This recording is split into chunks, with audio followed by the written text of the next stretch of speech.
What's up, guys? Welcome back to the channel and welcome to episode 39 of C4SVillains. I'm your host JB and I am here as always with the Council of Villains, and we are joined by two very special guests. But up first, my boy Vash, Abe and Steve, thank you guys so much for being here, and our special guests Sam the Manga Man and Spicy Lady. Thank you guys so much for joining us.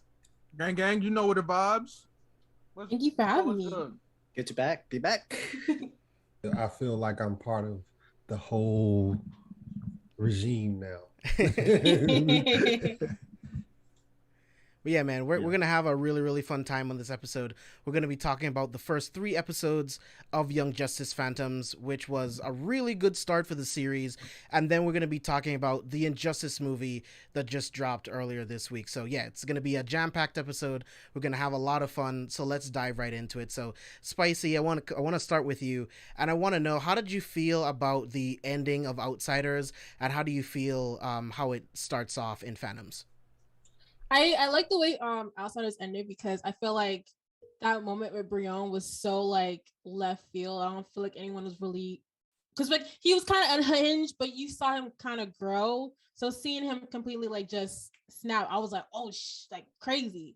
So I really liked how it ended on that note, and how it kind of everyone was like, just like, what do we do now? So now we see. Now that we're going to Phantoms, we see the rings, which we saw at the end of Outsiders, starting to kind of resurface. So I'm interested to see how that plays out. But so far, I love it. Sam, what about you? So going a little bit back, because when season 3 came out for Young Justice, it took years before like a new season was going to come out, and then to have a different perspective and chemistry of season 3, and then giving different special characters like their perspective as well as their story and this sort of stuff, literally helped increase season 4's theme, like real life world themes, as well as the characters that we've known from 3rd seasons coming back into the 4th season after a small time skip. Usually that's what Young Justice does every season. And they do it in a way where it's very impactful, it's dark, and as well as it's everything that you want in the DC comic book and a DC genre and a DC animated show. And I'm really liking this 4th season like a lot. Yeah. Steve, what did you think about the ending of season 3 and then going into Phantoms?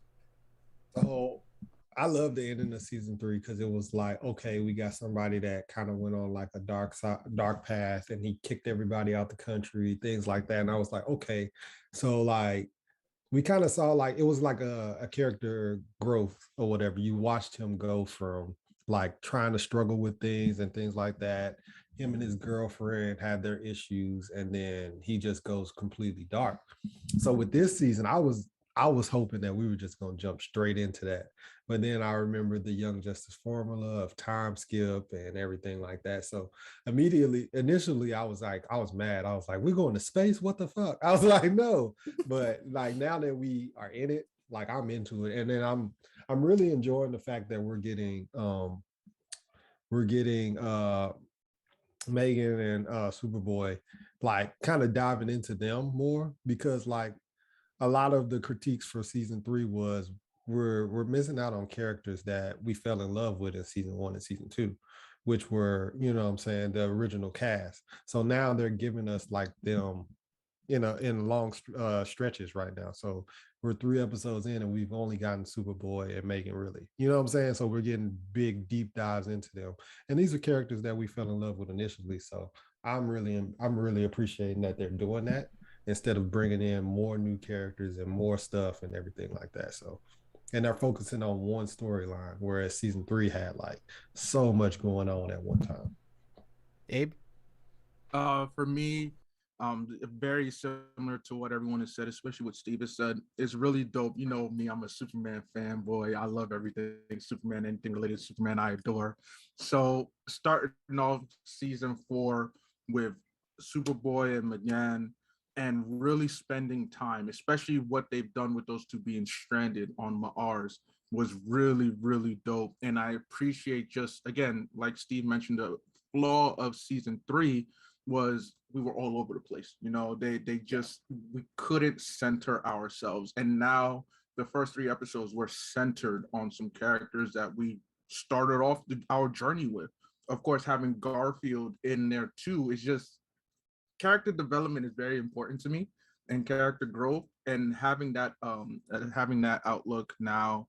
First 3 episodes is really good, and I appreciate it. And hey, you know, I wasn't the biggest fan of Superboy and McGann getting back together, because, like, you know, it is what it is. But now that they're back together and getting married, I'm like, y'all niggas toxic. But whatever. As long as he's happy, I'm happy at the end of the day. So I'll accept it. Vash? One thing I want to say, you know, glad to be here on a Friday instead of a DC fandom, and I will be on every Friday for the next couple of weeks. But for Young Justice, me and Sam review it the whole season 3. It had problems, but I don't want to repeat what Abe and Steve and the guys have said. But what season 4 has started and is right what they said. The core cast is back. And season 3, Outsiders, was trying to grow and change its cast, and that's what they always do in the comics and the cartoons. They change their members. They kind of rotate, and also what Steve said, we have time skips a lot. So with these time skips, our characters grow, they change, and also those characters, they become the new leader of the different teams. And I'm happy with Garfield. Taking Beast Boy, we have seen him grow as a character, and seeing him how he's in charge of his own team, and how he felt betrayed that he lost one of his first members of his own team, and seeing of how now that's reflecting to him now, where he has trauma, or, you know, taking his PTSD from that. And I'm loving that with that character center within these past 3 episodes. It's showing of how much that of how the creative teams was excited that, hey, we finally got greenlit after 8-something years. Let's do season 3. And they were excited for it. And then after that, they did their mistakes. They had too much of a big cast. But now, after some time, they got their foot together, and they knew how to write the cast better and knew how to write the story better. And now we're back to season 4. And I feel like this season 4 is a good start.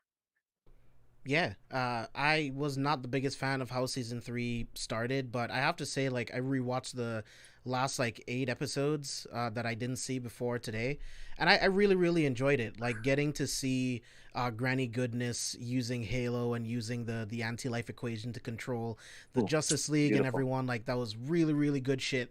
And then everything that Brion is dealing with as a human being, and then as a prince of an entire country, has a responsibility to his country, but he also has a responsibility to his friends and to the world to be a hero. So he's struggling with that. I can't wait to see where that goes here in season 4. But yeah, man, I really like the ending. Yeah, go ahead. I'm sorry. I do want to say, because you just reminded me, JB, one of the things I also liked is at the end of episode 1, during the end credits, that conversation being had with Violet, I believe, and how she talks about Islam and whatnot. As a first generation Nigerian American who grew up around Christianity, and especially grew up around Islam because half my family is Muslim, I appreciated that, because how often do you see that in popular media at all? You know, it's something that it's a topic that is not really touched upon. And even though it's just maybe a minute or 2, just her conversation, like, you know, she has to explore what Islam means to her. You know, she wears a hijab in honor of Gabrielle. I really, really, really appreciated that. And so it makes me happy that DC is willing to take that route with their show, with their characters, and it just shows awareness and honestly just intellect, understanding that we can't have these characters who are just copy and paste for one demographic. We need to show diversity because characters have depth to them. So I just wanted to say that. I apologize. No, not at all. Yeah, like that. Go ahead, Vash. I also want to add, like, I love how Young Justice, even though it had its problem, with season 3, I'm happy of how with the creator teams they add different story, like with Static, with Terra. So I can't wait to see what else they build in the future, knowing what Terra's gonna come back with Slade and how is that gonna connect with probably Beast Boy of the characters. So there's one thing I give props to the creative team of Young Justice for that reason. Yeah. And Abe, you touched on something really important, which is like the themes of the show and the things that these different characters deal with, and that's something that's huge in these first 3 episodes of this season. But what were you gonna say, Sam? Like I was gonna say, with backing up with Steve said, because and what Vash said, with Black Lightning as technically one of the main characters of season 3 too, as well. You see the perspective of an adult and his own PTSD and his own traumas and his own struggles. And although like he had like the short end of the stick starting from the first episode of the season, you see him grow. He's literally being a leader. He start being like changes that the Justice League wanted to see, and literally his entire development was really great to see for that 3rd season. And of course, like Garth is also one of the main characters within season 3 as well. I actually like the respect they put into Black Lightning's character into this entire season for sure. Yeah, and plus, making him the leader of the league, like that was a huge deal. Because he put everyone in their place. Like everyone was so used to scheming. He was like, no, let's be real. Like we can't be out here doing it. That's not the only way. So I did appreciate that. I do want to say too, I love how well run Violet character is. I feel like characters like Violet and Cyborg, they're kind of like the scapegoats of this season, so they kind of like throw them. But I feel like they utilize Violet's character so well throughout the plot and what they're able to do and things like that, as well as relationship aspect. So I feel like that was literally amazing on their part with their character. I say they, because I think they said that they're not a she. They go by both genders, if I'm not mistaken. So I just want to, but yeah. And plus, I do want to say one of my favorite lines in season 3. You have never tasted Black Lightning. I will never forget that line. She's a teenager. She's a teenager, buddy. She's 16 years old. She's not been saying it was just so out of place. I'm like, really, writers? Like, we know what you're doing, but it's just so out of place. But it was funny. But I also want to add to the point where Abe said, I felt the same with Superboy, Connor, and Megan, because their relationship was so on and off and toxic going on. But it shows that some relationships work, some of them improve, and some of them fail. Like we have seen. Don't disrespect why they disrespected my boy Superboy like that? Don't let him go outside like that. Give him a strong, independent woman who's gonna love him like he deserves. Love conquers all. And that's Megan. Megan really Megan they literally had the relationship. I'm sorry, she raised him. He was 1 year old when she raised him. But Spicy. Also, Connor helped out Megan because she was also new to the planet, and she was also young because she escaped. So she also helped. Like they both help each other. They both were toxic, but they both help each other to get out of the toxicness. And now, like they're engaged. They're technically married already, but they're getting remarried in Mars. Sigmund Freud would love this relationship right now. He would love to study it. Honestly, he would love to. Annoying. Yeah. So overall, they evolve as a couple. Overall, they evolve as a couple. And it shows the teenagers. It shows the audience that sometimes toxic relationships are not good. They're bad. But also, if you evolve with them and you can grow with them, they come out to a beautiful Mars relationship of half Kryptonian and half however you pronounce the Mars names that she is. It just comes out to be beautiful. Yeah. Mercenary, I'm very interested to see how the Legion is going to play into this season. I'm very, very excited. Yes, thank you. Well, So- I did enjoy like El Dorado and Apache Chief and stuff like that. And I don't even know if people even noticed that they were those characters from Super Friends. Because they put them in the teenage light and then like they changed Samurai to a female character instead. So I didn't know if people caught that, but when I saw it, I was like, yo, I was all like, I know these characters, but I couldn't put my finger on it. Like I was like, I know them. I know, especially when the Apache Chief used his power. I was like, I know these characters. And then I got on Google or whatever, and I was like, oh yeah, it's them from Super Friends. And I thought that was really dope that they put them in the show or whatever. Even though like it's a lot of different, like it's like a lot of people said, it's a lot of different characters and stuff like that. But I really enjoyed them. Like that shit was dope. One other thing too, I will say is I appreciate the even though I feel like Superboy can do better than Magan, I do appreciate the sibling relationship and how we're diving into her relationship with Macomb some more, and also with well, now she goes by Emery. I appreciate that because as an older brother myself, sibling relationships is always interesting to me. Whether there's good or bad, they have such an influence on your personality and who you are. And I mean, episode 2, that conversation between Macomb and Magan itself, just like, yo, you abandoned me. Hey, isn't that something we saw when we watched Shang-Chi? Like, remember? Exactly. So it's just like, yo, seeing that played out in the discussion, said, I was dying here. You know, I just couldn't be here. It's like, don't you think I know that? Which makes sense since everybody's psychically linked. But why did you leave me? Why did you abandon me? I was a kid. You were my rock. You know, it really hits in the feels, you know, as an older brother, it really hits in the feels. So, hey, Young Justice, I'm glad that it's back. You know, I'm really happy. It's DC does no wrong really when it comes to their animated stuff. I won't talk about their live action stuff because I saw a tweet earlier today that pissed me off. I tweeted about it. Apparently, Warner Brothers wants to make a live action Barbie movie, but they can't get their shit together with DCEU or give us anything Vixen related. You know, Spicy, that's for you. They've been talking about that Barbie movie for like 2 years. F that Barbie. Who needs a live action Barbie movie? Margot Robbie and Ryan Gosling. Why do I need that? Why do I? Wait, those are the actors they chose? Yeah, Margot Robbie's Barbie. Margot Robbie is playing Barbie, and Ryan Gosling is in talks to play Ken. Don't they have Kim Kardashian already doing Barbie? You know, look, no, her show. I don't care. Warner Brothers, you can go to hell. Well, you see, it's a reach deep character story on Barbie's real life and her struggles.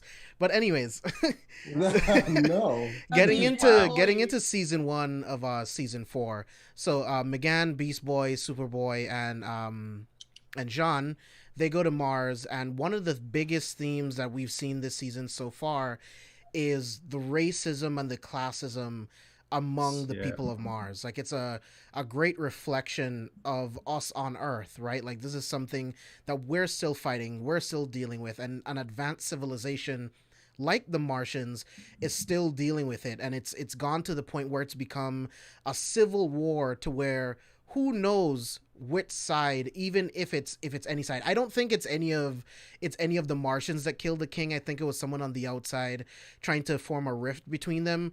But it just shows, right? Like Connor and Magan just walking the streets on Mars, and to see all of the glaring looks and everything that people feel about this mixed race marriage that they're about to have, right? The different factions of Martians, even though down to their DNA, they're exactly the same, but because of their different colors, there's this whole thing. So, Spicy, I want to start with you, and I want to know how you feel about the themes that they introduce in this first episode with the racism and classism. I like it because I think it tests Magan's growth from her accepting who she is as a white Martian with the negative connotation of white Martians already being on Earth and I think them fighting with White Martian. So when she finally reveals, that she is a White Martian, you see her go through that series of growth and acceptance from I think it was it season 2 she revealed that she 2 to 3 with just her body morphing, where she went from being completely American girl to a mixture of White Martian alien and humanoid form. So I really appreciate that. And in this season, you see her handling like, I don't care. I know who I am. She still has her issues, but she's like, I know who I am as a person, as a Martian. My parents are both, both those. So I see, I can deal with it, but we need to do something about it because it's getting out of hand. So I love seeing her, her newfound confidence in her relationship and who she is and how she's just like, this gotta stop, So I love that because I think Megan, her and Connor are toxic, but I like her growth because she was one of my favorite season 1, and seeing her just build up this independence. Even when she's wrong, she's willing to accept it, full on hand, which we see at the end of season 3 with Connor and their marriage. So I really like seeing her face this head on, as she's about to get married. I love that in her. And their relationship shares like a lot of challenges, like she has her own culture, Connor has his own culture, and they're both on Earth being introduced to a completely new culture. And there's just struggles that happen in relationships. Like, yes, aspects of the relationship can be toxic, but I think they are good for each other, and in the end they'll be a really good like married couple. But Sam, how do you feel about the discrimination between like the races on Mars? Like, I feel like it's kind of crazy where the Green Martians wrote all of those racist slurs onto Megan's house, right? Like, that was really, really fucked up, and that's something that we all can relate to in some way. So Sam, how did you feel about those themes? Oh no, definitely for sure. Because DC, they're not too shy to touch these dark, real life themes where racism is real. Uh, Different like cultures and different religions are real, where there actually are radical actions are being done to both sides as well. And it's showing that in Mars, it's no different. And there's no way to literally for everybody to coexist together, or at least to be able to be okay with the different race and culture marriages and everything like it. It touches exactly where it should in real life, that people, but it's easier for, I say, maybe like TV 14 kids would understand, or hopefully even younger kids would realize like, yeah, we're all DNA, like the same people, we're all the same, yet we all like just have this hate for one another. We have this horrible like experience of one another, or we were taught that way, or religion in that sort of way. It was so bad where Megan's like siblings, yes, she has 14 other siblings, none of them wants to show up to her wedding because they don't like this like different race marriage and everything, and that speaks loudly. Your own siblings, like, Her mother's yes, entire family disowned her when she got married to her husband. It's crazy. and like it's insane. It's unculture. Of course, it's of course, like going back with what Abe said about siblings, where like we are the kids, like we all like have each other as our rock, but at the same time, even the oldest kid in the room, he was only still a kid. He's also trying to find your escape. He's also trying to find a way to be able to, continue living. It may be a horrible thing where the oldest need to do what they have to do in order for them to live. They need to live. Like, they need to do it somewhere else. They can't do it here. Of course, I wouldn't. It's not their fault that they want to find somewhere else. They can't stay in the same place where they're getting mistreated, getting hurt, getting everything. Yeah, you still have the younger siblings, and yes, there's people who try to bring the younger siblings with them. But at the same time, you have to think, like, I have to think for myself at this moment. At this time, in this moment, I can't do it. I can't have anybody else. I need to do it for myself. Because the thing is, it's one thing to be able to care for another person, especially your own family. But if you're not able to be there for your own mental health, you're not good for anybody. And in this situation, in this same scenario, McGann needed to do what she needed to do. And recapping from back to season 3, where her little brother, another white Martian who became a radical terrorist in a way, because he was like attacking, like getting weapons and also Martian race. Attacking the Genesis, the same way, like he attacks McGann the same way McGann attacks her sister. Of course, like you always want to blame the oldest siblings, but again, everybody needed something to do in order for them to survive. We couldn't keep living in the same place where your mental health is being hurt, deteriorating to the point where you don't want to keep going anymore. If you need to escape. Do it for yourself, not just for yourself, not for everybody else. Yeah, Abe, what did you think about these themes? Look, I appreciate when comics decide to touch upon real world issues. We've seen it with the Marvel shows. We've seen it with the comics lately. We see it with DC. But we always knew, just paying attention to anything Martian Manhunter related, that there was issues of racism when it came to Mars. And now we definitely get to, for the first time, in my opinion, on the screen, on TV screen, we get to actually explore that some more and see just how more in depth the Mars culture is with the different types of groups, not just simply white Martians versus green Martians. It goes much more deeper than that. I really, really appreciate it. And for us, we're all, people of color here. We've experienced some form of racism throughout our entire lives, honestly. And so sometimes when you see it, it hits a bit differently because you can relate to, oh, okay, I know exactly the way they say Asha, and like just the way that the Garoons say the word already just hits, like it sounds dirty, and it's like, damn, like y'all really not effing with folks like that and causing the rift. Because JP, I agree with you 100%. I think it's an outsider, no pun intended, regarding to season 3. It's definitely an outsider who is causing this rift. When we saw the Legion peeping like, yo, what are we gonna do? No, we're just gonna watch. We're gonna wait. Nothing has changed. I'm like, yeah, there's definitely someone outside the playing field who's trying to maneuver things around. So I think that they're doing a great job through the first 3 seasons. I'm not sure entirely how many are we going to get. The usual about 25 episodes, 24 episodes this time I for think season so. 4. Okay, so I'm definitely we're just getting 12, I think, until December, and then we're gonna rest, I think, spring to the summer. Okay, cool. Okay. So I'm definitely they're gonna split up like anime. Hey, I see what y'all doing, Warner Brothers. They about to reveal something. They doing that. Yeah, I may have cussed you out earlier with the Barbie stuff, but I see what y'all doing. Nonetheless, I'm definitely excited to see, especially this part 1. I'm gonna call it part 1 of Phantoms, how it plays out. So far, 3 episodes that have hit, that have touched upon major topics. We got 9 more to go. We got so many more characters to get into, and how are you going to further this storyline?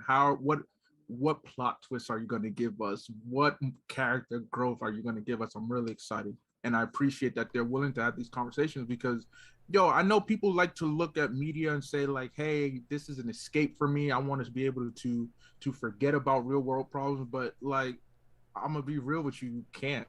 I mean, there's no way. Why do you want to live under a rock and pretend that none of this stuff that impacts maybe not you, but your coworker, your friend, your relative, why do you want to ignore stuff like that? This is important. And if you're not going to have these real conversations with people in your real life, well, then DC said, hey, we're going to talk about it on Young Justice. So if you're going to tune in, we're going to have this discussion, motherfucker. So ain't no missing shit. Ain't no trying to ignore shit. You feel me? So I appreciate that. Yeah, man. Vash, what about you? I love what Abe said very much because I love how in the cartoons and the comics, back in Justice League Unlimited and everything, we heard of John Jones talking about the white Martians versus green Martians. But seeing this, we find out about the yellow Martians. We find out about the different classes. We find out about the king and the queen. Like we find out more layers of how Mars is, and we find out more of the gentrification of how, like, literally they said that everyone is in link. Everyone has a psychic link. So technically, like, no husband's wife could cheat. Like everything is literally about race wise. So it just knows how powerful that is and how of how the king of how he believed there could have been a change, and then he got killed. So like there's always some type of rebellion. So I love how we're starting off with that, but also knowing that there's cartoons from Mars. I'm sorry, from Earth. The cartoons and the TV shows have gone to Mars. So there's the Prince is hyped to actually have Superboy, Garth, aka Beast Boy here. So then like, hey, I'm a big fan of you guys. Can you actually help me find out who killed my father? So knowing these type of things, knowing that there's fans, but also people that honestly don't care about this racism. All they just want is actually just to be together and have some unity. So I actually love that. I actually love that topic in these past 3 episodes a lot. Steve, what about you? Where do you land on this? So I really am appreciating that they're touching on everything. One of the hardest hidden things was when Beast Boy, he's like sniffing around and he's like trying to taste, and he's like, I can't find anything because y'all are all the same. And the fact that he can't find anything because they're all the same, but they're somehow still racist to one another is actually crazy, and it lets you know how stupid and how dumb racism really is. And so that really, really hit hard. I'm glad that they touched on that. I'm glad that they're touching on it with the conversations that they're having. When Megan has a conversation with her brother, and it's like, we're the white Martians, you know what I'm saying? And you left me. Like, our siblings don't, you know what I'm saying? Basically, like, our siblings don't stand up for us. They don't appreciate us. They, you know what I'm saying? They kind of just look past us and treat us differently. And the only person that I had in my life that understood where I was coming from was you, and you left me. And you know what I'm saying? That hit, like, you know what I'm saying, on a different perspective, on a different level, because it was just like, you know what I'm saying, she was doing what she thought was best for her. But then in reality, you know what I'm saying, like, from his point of view, he was like, you abandoned me. You know what I'm saying? So it's a lot, and it's touching on a lot, and I really, really appreciate it. I like it. And it's like how Abe said, it's like, y'all don't want to talk about it, but DC is like, we're gonna talk about it. You know what I'm saying? We're gonna find a way for you guys to see, like, you know what I'm saying, something that, and it fits with society today, where we're going with Black Lives Matter and things like that. So it's like, it's their own twist on it and things like that. You have a lot of things that they're touching on that I really, really appreciate. I really enjoyed it. And it's like, you got red Martian, green Martian, white. Her sister even changed her last name so she wouldn't be associated with a white Martian because their dad. It's so much like that they're really hitting on. I really, really fucked with it.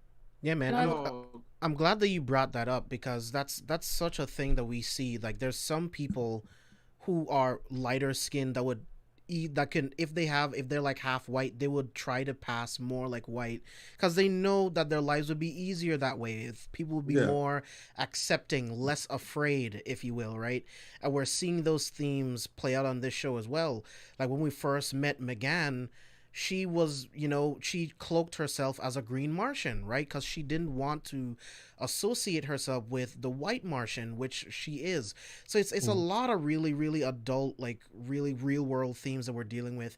And this kind of stuff is really, really important. These are not things that you can shy away from. This is the real world, and you can still have fun with these superhero stories and keep them grounded like this. But what were you going to say, Spicy? I was gonna say how in the comics, Martian Manhunter, his human form is a black man. So having that aspect on mixing with this in the in Martian world where they look up to him because he stood up, for the Green Martians is like amazing because I think another character kind of gets underutilized, but just I love how you see him put how he's like I grew up with with black people. I see them struggle. Like we see that even in Supergirl, we see that same instance happen. So I really liked how they did that with his character this season. And I want to see more of it because they had me screaming at the end of season 1. But that just shows how like how he's little the Superman of Mars. Like he holds those two races together because he's that pinnacle literally. So I really did like that with the character and that little like misleadingness that they had it with the at the end of episode 1. Yeah, and that was such a huge thing in that meeting, right? Because it's like, look at John Jones, right? He has been the perfect bridge between Mars and Earth. He has done nothing but look out for the benefit of our people, right? So why not use the people on Earth who are willing to help us against our enemies? We can share resources together. But another theme that we see is fear. Fear leads people to do crazy things. They fear what they don't understand. So it's like some factions of humans can't be trusted, but people like the Justice League and other people that want to help them, you shouldn't shun away all humans because there's some that you can't trust. That's another huge thing that we deal with as humans, right? Like sometimes we tend to, oh, well, there's some like police is a really good example, right? Like I struggled with this when I was a lot younger, where it was like I hate all police, right? Because I've had so many terrible experiences. I just put them all into one pool, and you can't do that. There's good people and there's bad people. So these are all lessons and themes that you have to learn as a human being. So really, really important shit. So I really, really like that meeting of Jean being the medium between the two. Yo, we can trust the humans. They are here to help. They're here to respect our way of life and help us build it up even greater. So loved it. And as a result, I recommend people who like to read comics read the Martian Manhunter Rebirth run. The first couple issues really do hit and really exploring just the struggle that Martian Manhunter had, not only on his home planet but here on Earth as he tries to adjust, he tries to fit in. And lastly, too, it's just there's that phrase, what one bad apple doesn't ruin the whole bunch. Is that the way that it's said? It's funny that people quote that phrase every now and then, but when it comes to serious issues, that's when nah, fuck that don't apply. One bad apple does ruin the whole bunch. Apparently, it's like, really now, does it? You know, all of a sudden, you guys don't want to see the good in certain people. You just say, hey, that one person did something bad, they all bad. And it's something that it's a mindset that people had for centuries, you know, when it comes to people of color, especially, but also JB, like you mentioned, when it comes to law enforcement, not all law enforcement is bad. That's not what we're saying at all here. And I'm sorry to probably make it political and whatnot. No, no, We're no, not no, saying no. all we're not saying all law enforcement is bad. We're just saying that enough there have been abuse of power, not only in law enforcement, in the judicial system, at workplaces, in your own personal lives, where change needs to be had. The voice of the good has now become somewhat of the minority, even if most of people, well, more so I'll say it like this: the loudest voices are the minority, yet they happen to be the most negative ones. And they're the ones that have power. They're the ones that have the influence. And they're the ones that are driving the need for such reform. Like, we need to change because these people who, yes, not all law enforcement may be bad, but the ones that are abusing the power, they're really in our face. Every time you open up Twitter, oh, here's another video of law enforcement abusing power, where I understand why people may feel like, yeah, it's F all law enforcement. Unfortunately, that's not the case. Well, fortunately, that's not the case. Not all law enforcement is bad, because just as many videos you can find of abuse of power, you know, we see videos of cops hanging out with the neighborhood kids, shooting hoops, doing food drives, doing stuff. Like, there are good people out there. But until we get the bad ones out, and you know what? Hey, I'm on my soap opera box now, motherfucker. I'm here now. You can blame the drink for that. Hold on, let me take a sip. It's also like the media as well. Like they would Oh always yeah, the portray media. the badness of like the worst in people more than the good in the Absolutely. people. And that's exactly where you're coming from. The minority of the people Mhm. who are good are being like overshadowed by like the worst bright lights, Easily. especially in our history books as well. Like literally, Easily. like we could definitely see like the worst and worst of people, dictators and all that evil villains and stuff. But yet it doesn't mean like everybody else or like bad. And I'm pretty sure if you were to give like a brighter light to the good people who has like helped the culture, has helped people and everything, you would have you would give that open chance where you can like see for yourself and experience to see, like, like they're not all bad. Everybody has their own like something special about them. Exactly. And you see a correlation in this day and age too. And hey, some people might have an issue with what I'm about to say, but I'm gonna say it anyway, motherfucker. You feel me? The whole vaccine mandate, right? Oh, people are like, oh my goodness, you are offending our rights. You are holding me hostage. I am no longer a human being. Thank you to you forcing me to do this.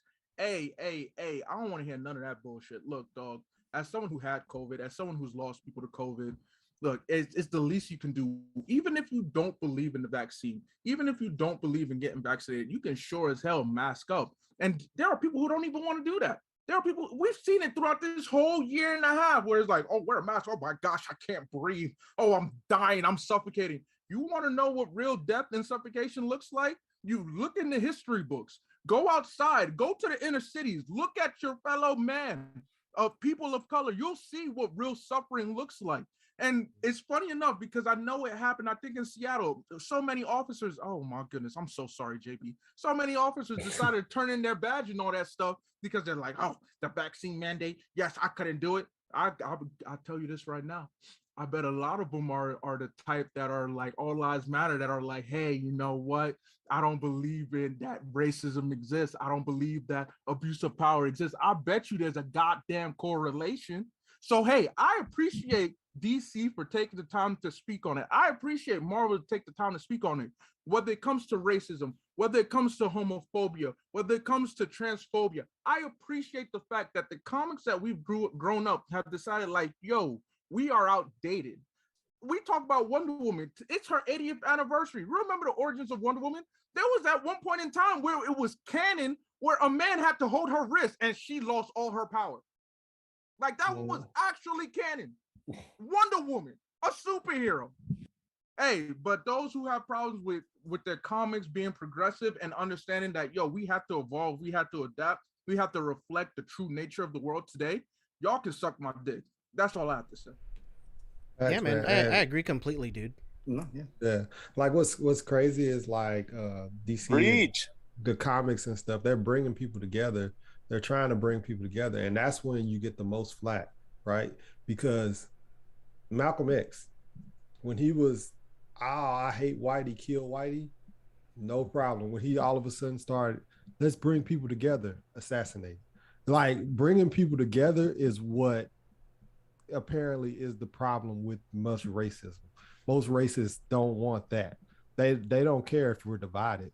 You know what I'm saying? As long as we stay over there, we do this, and that. They don't care about that. But when all of a sudden, when it's, hey, let's bring people together and let's do this together, assassinate Martin Luther King, assassinate. That's what the problem is. And right now, DC and Marvel are, hey, let's focus on this. Let's bring people together. So let's see how all of a sudden Young Justice isn't a good show anymore. Let's see how that goes. Let's see how it takes that turn, and we'll see how, you know what I'm saying, what it really is. But that's all I speak on it. So I was gonna say, like, yeah, like exactly the same like examples that you did. Like the King of Mars was assassinated, and he was trying to bring everything together in the culture. He approved of John Jones allowing Earth television into Mars. John Jones trying to bring people together. And they tried to kill. I don't know if they were trying to kill him or they were trying to kill him. They're trying to kill him. They're trying to get him out of there. Trying to make sure he doesn't never come back. You know what I'm saying? That's what it is. Like, as long as we're divided, they're cool with that. Yeah, like, you know what I'm saying? As long as we're like, oh, you know what? Fuck that. Like, you know what I'm saying? We're pro-black. We don't ever want to be around white people. They're cool with that. But then when we be like unity and let's bring everybody together, all of a sudden people start getting taken out of the, you know what I'm saying, taken off the map. And I really appreciate how they fucking touched on that, because that was real.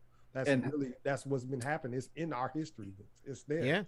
So, and how fast, like, the entire Mars, everybody is like telekinetic, and then you have all the rumors. Oh, John Jones is dead. John Jones is dead. The whole bad publicity, the whole like gossip, the whole like propaganda. Oh my God, they killed. They fall into it too. And they so quickly where they decided need to choose a side, or else they're going to, like, out of fear, or out of like scared, and they want to bring back the like fight Civil War again.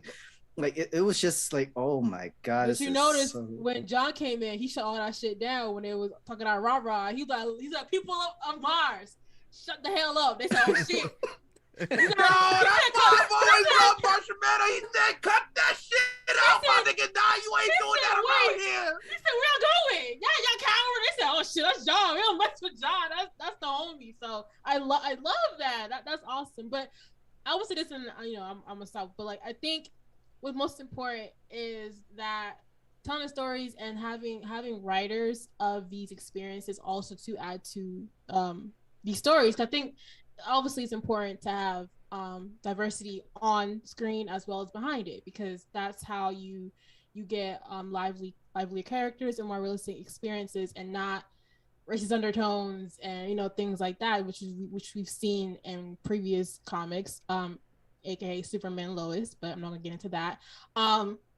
So I love where the series is going. I love how DC's trying to with the milestone initiative that they recently released. So I'm really excited to see the level of products come out within the following years with this being implemented. I hope it stays and it's not just a temporary thing to keep people hush. I hope they actually implement this and are serious, especially with their working with milestone and stuff like that. So I'm excited to see how Young Justice caters to that, in that aspect, which is what we've seen in these past 3 episodes.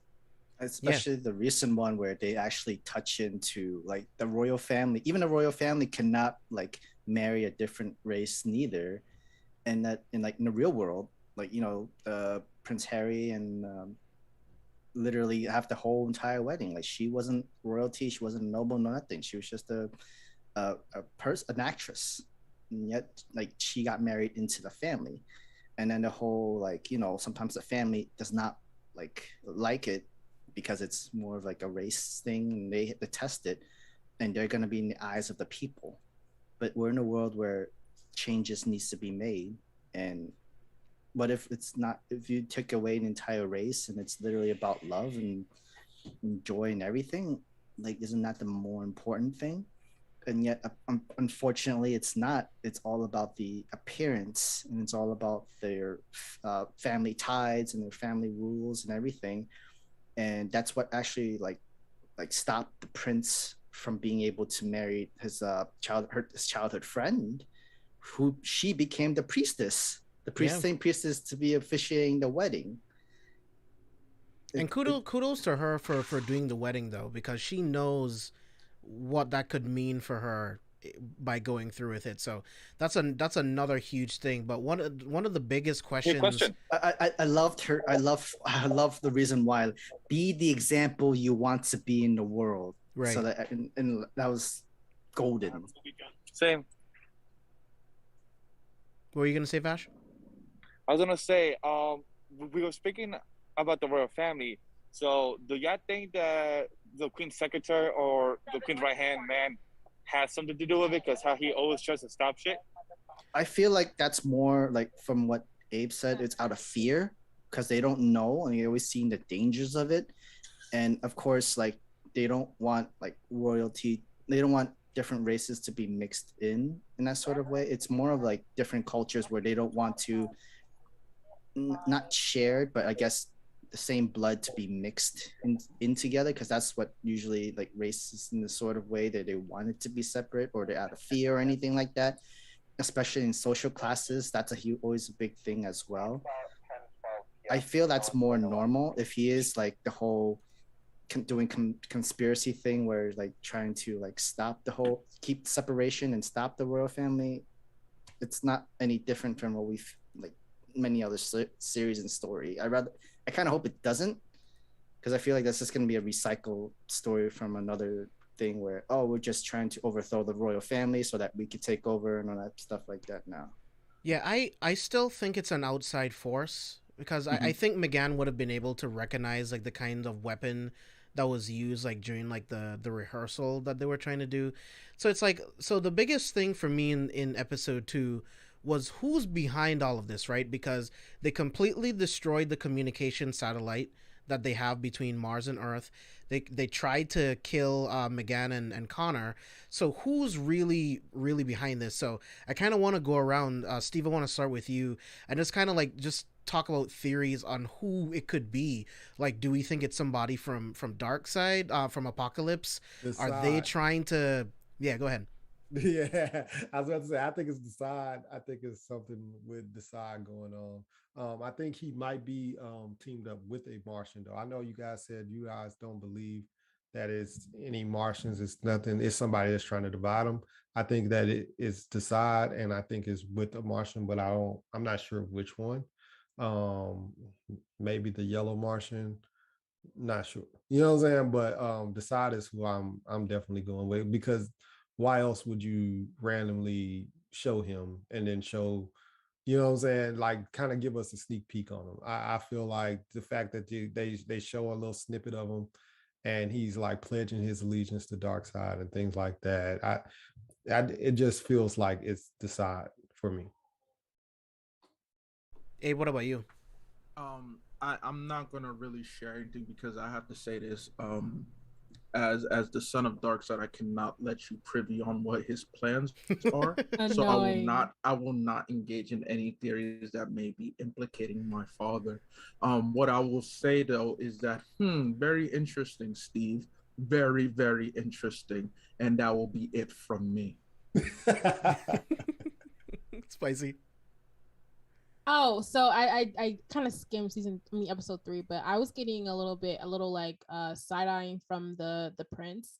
I feel like he was a little too, I don't know, I feel like he just was little too involved, Too type cooperative. thing where, it was too cooperative. He was a little too innocent bearing, where he's like, oh well, I was just giving you, and they're like, that's weird. And he just goes, I feel like, and then he's so interested in figure out his dad. He doesn't want to question his mom. And so it was like, it just gave me very much as if like you're a snitch, not more so you want to try and, uphold the mantle because that was Cage. Why is your mom queen? And, this little things like that where I'm like, I'm gonna watch you. But I don't know who he could be, but I definitely think it's maybe he's cooperated with someone on the outside because he is getting a lot of information out, and he went directly to McGann and Connor and them.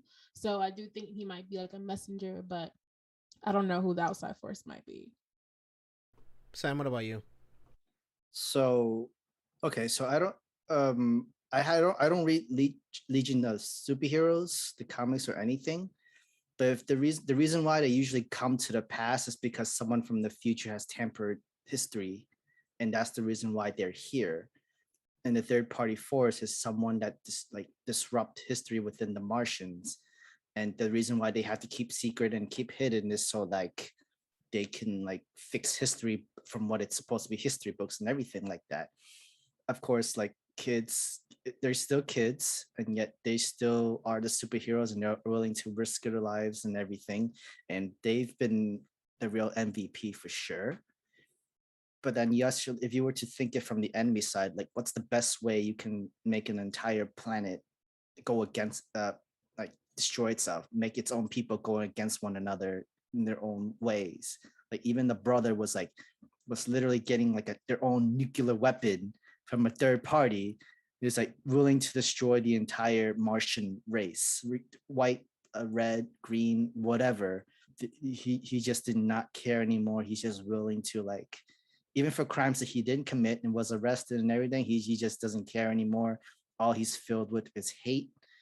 And usually all it takes is just one person with enough hate that can destroy the entire world. And that's what someone from the future has been tampering and doing, and literally like it's all been planned for it. Yeah. Vash, any theories on who it could be? For me, I'm on the same page with Sam, because if the Legion is here, they know that somebody is trying to fuck shit up in the past. So they know that somebody from the future stole a ring, which they really gotta be careful of those rings, because somehow always in the future they're easily stolen, or somehow easily somebody takes some type of future technology to go to the past. And I don't know why, but I'm getting this itch feeling that it has to involve Slade, and with some of them from Earth, because they're always trying to do some intergalactic stuff with space. And like Darkseid, like Abe's father has said, business as usual. So I feel like it's always something has to be connected with Darkseid or Granny Goodness and them, because they always think of a grander scheme. They don't think small. With Lex Luthor and them, they always think big.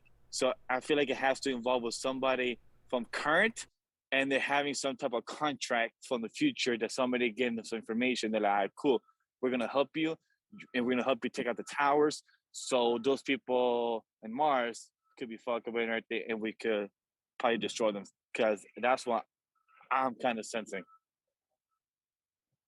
I keep hearing future, and I'm just looking at Reverse Flash behind Steve. I'm just like, Wally, why is this just Let's go. Can we get Reverse Flash, please? This is the season. Please. I will Wally say has this to come back. though. I will say this though. without having him, like when it comes to matters of traveling back in the past and trying to stop someone, a name that does pop up is Brainiac. Although Brainiac, I don't think would be this conniving.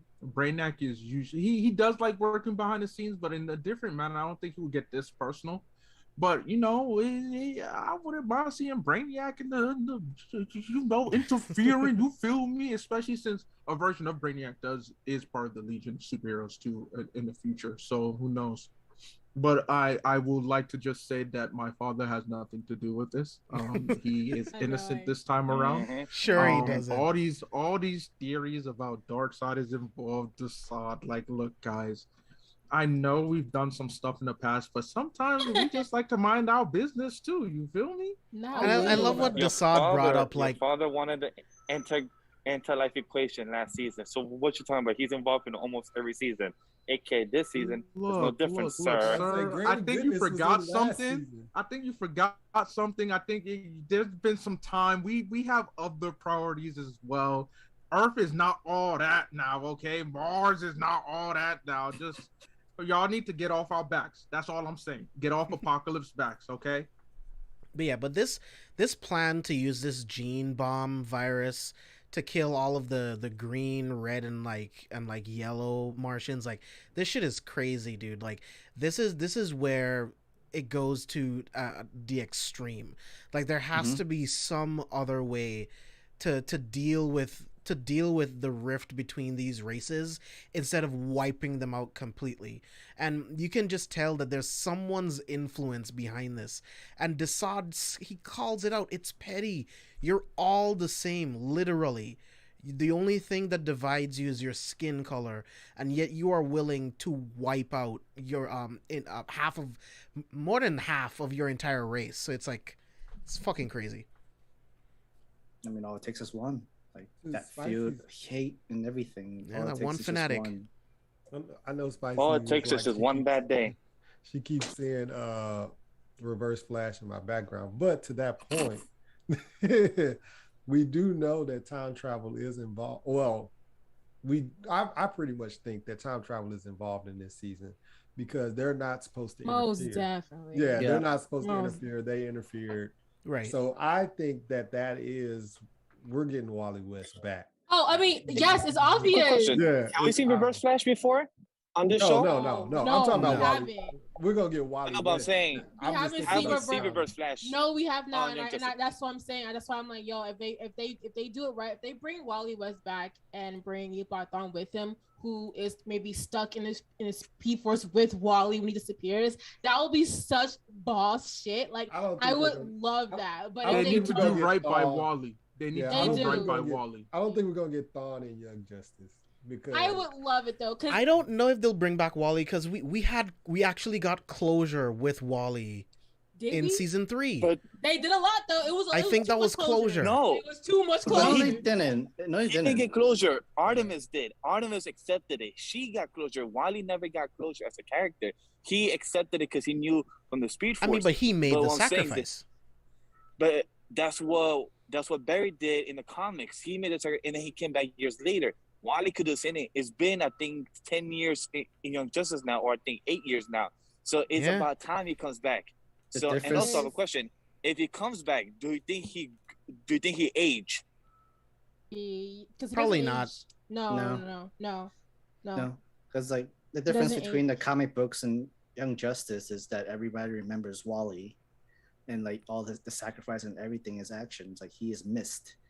Whereas in the comic, nobody remembered until like Barry remembered, and then everybody starts remembering one by one, and then he was able to come back. In this situation, we could definitely see Wally coming back, maybe stronger than ever, like stronger than Barry itself, faster. But Yeah. also, but then like we know from the comics, he turned like bad. I don't really mind that neither. Having one of the former original Young Justice member become the villain of the season. That's what we all thought with Aqualad for Aqualad, season yeah. 2. Yeah. And it worked out really well with him because we got introduced with Black Manta, his father, and the whole Black Manta was chemistry dope as between fuck. them. Aqualad is fine. When I found out that they made his character just for the show, and then based off of a character from the 70s, a 70s character in the comic, like a random character who self-inflicted himself to be part Atlantean. He was Black Manta's like right-hand man. So how they utilized that character and made it to Calderon, and now Jackson Hyde. I was like, oh, this character is gorgeous. I love him. Great character. I can't wait to see him in this season. Oh, he's Aquaman. Oh my god, I love it. I love it. I does Arthur have kids now? Because I know in the comics he has a daughter named Andy. So I would like to see maybe that and this. I believe so, but I'm not I don't sure. recall. Wasn't that supposed to be Aqua Girl, but she died? No. Okay, so Sorry, that was Tula. That was Tula. supposed to be Aqualad's first love, and then she sacrificed herself. Yeah. Aquaman's daughter, Andy, she becomes Aquawoman in the comics. So it'll be interesting to see if they bring her in and maybe like see Calderon train her as whatever name little teen tiniest man they want to give her, Young Justice Mantle they want to give her. Yeah, I think that'll be interesting. I mean, like that's what the Young Justice series always do. Like, there's always going to be a new bunch of teenagers forming their own teams, from sidekicks to superheroes, and like literally it's supposed to be going so on and so forth. And that's what leads to the legions of superheroes. Like, if the Legion is literally traveling back in the past just to fix something that someone disrupt, that means like if they don't fix this, there's no legions of superheroes, and there's no futures of like teenage kids superheroes in the world. Even Martians, even like some of them were hitting the Legion ring, and of course like you're gonna have to expect like, so some of the members of the Legion is also Martians as well. They need to be able to protect them and save their futures, and they're willing to like go down. They're willing to sacrifice themselves for the entire team. I mean, like, shout out to Starboy. Oh, they did Starboy wrong. Yeah. Oh my god. Starboy was best boy. Yeah. But let's move on to episode 3, right? So this is where the more I think about it, the more I think that Spicy's right, and I think that the prince is actually heavily involved because he's so like involved in like every part of the investigation into his father's murder, and it's like he's so cooperative with all of his memories, so no one even thinks to question that he's hiding anything, right? So we've seen that kind of story a million times where the prince is ready for the throne and he doesn't want what his father wants, right? So that could be something really interesting. Maybe he's trying to use the civil war as a way to say, hey, I unified the two factions, so I should be the true king, that type of shit. So that will be really interesting. And then another thing that Abe already brought up in this episode was M'gann and her sister having a similar conversation to M'gann and her brother in episode 2. So I thought that was really, really important because much like how her younger brother was looking to her, she was looking to her older sister, and they kind of all failed each other, but they were all kids. Like, the level of expectation is just a little bit too high on all of these young kids. So I thought that was really, really interesting to give depth to a lot of these characters. But one of the biggest focuses that I want to talk about in episode 3 was everything that Beast Boy was going through, the guilt of Brion and all of that stuff. So Sam, I want to start with you, and I'll go ahead and speak on that. So throughout the entire series of Young Justice, when being introduced to Garfield, we knew that he had family traumas. He lost his mom to an accident. He lost both his parents. He lost his aunt, her best friend. everything. And Miguel was the first of the first family he's ever had, like after parents passed away, and that made him become Beast Boy in itself. And then when it starts with Miguel, and then it started with the original Young Justice team, and then soon it eventually turns into the outsider. He has a problem with loss, especially towards family.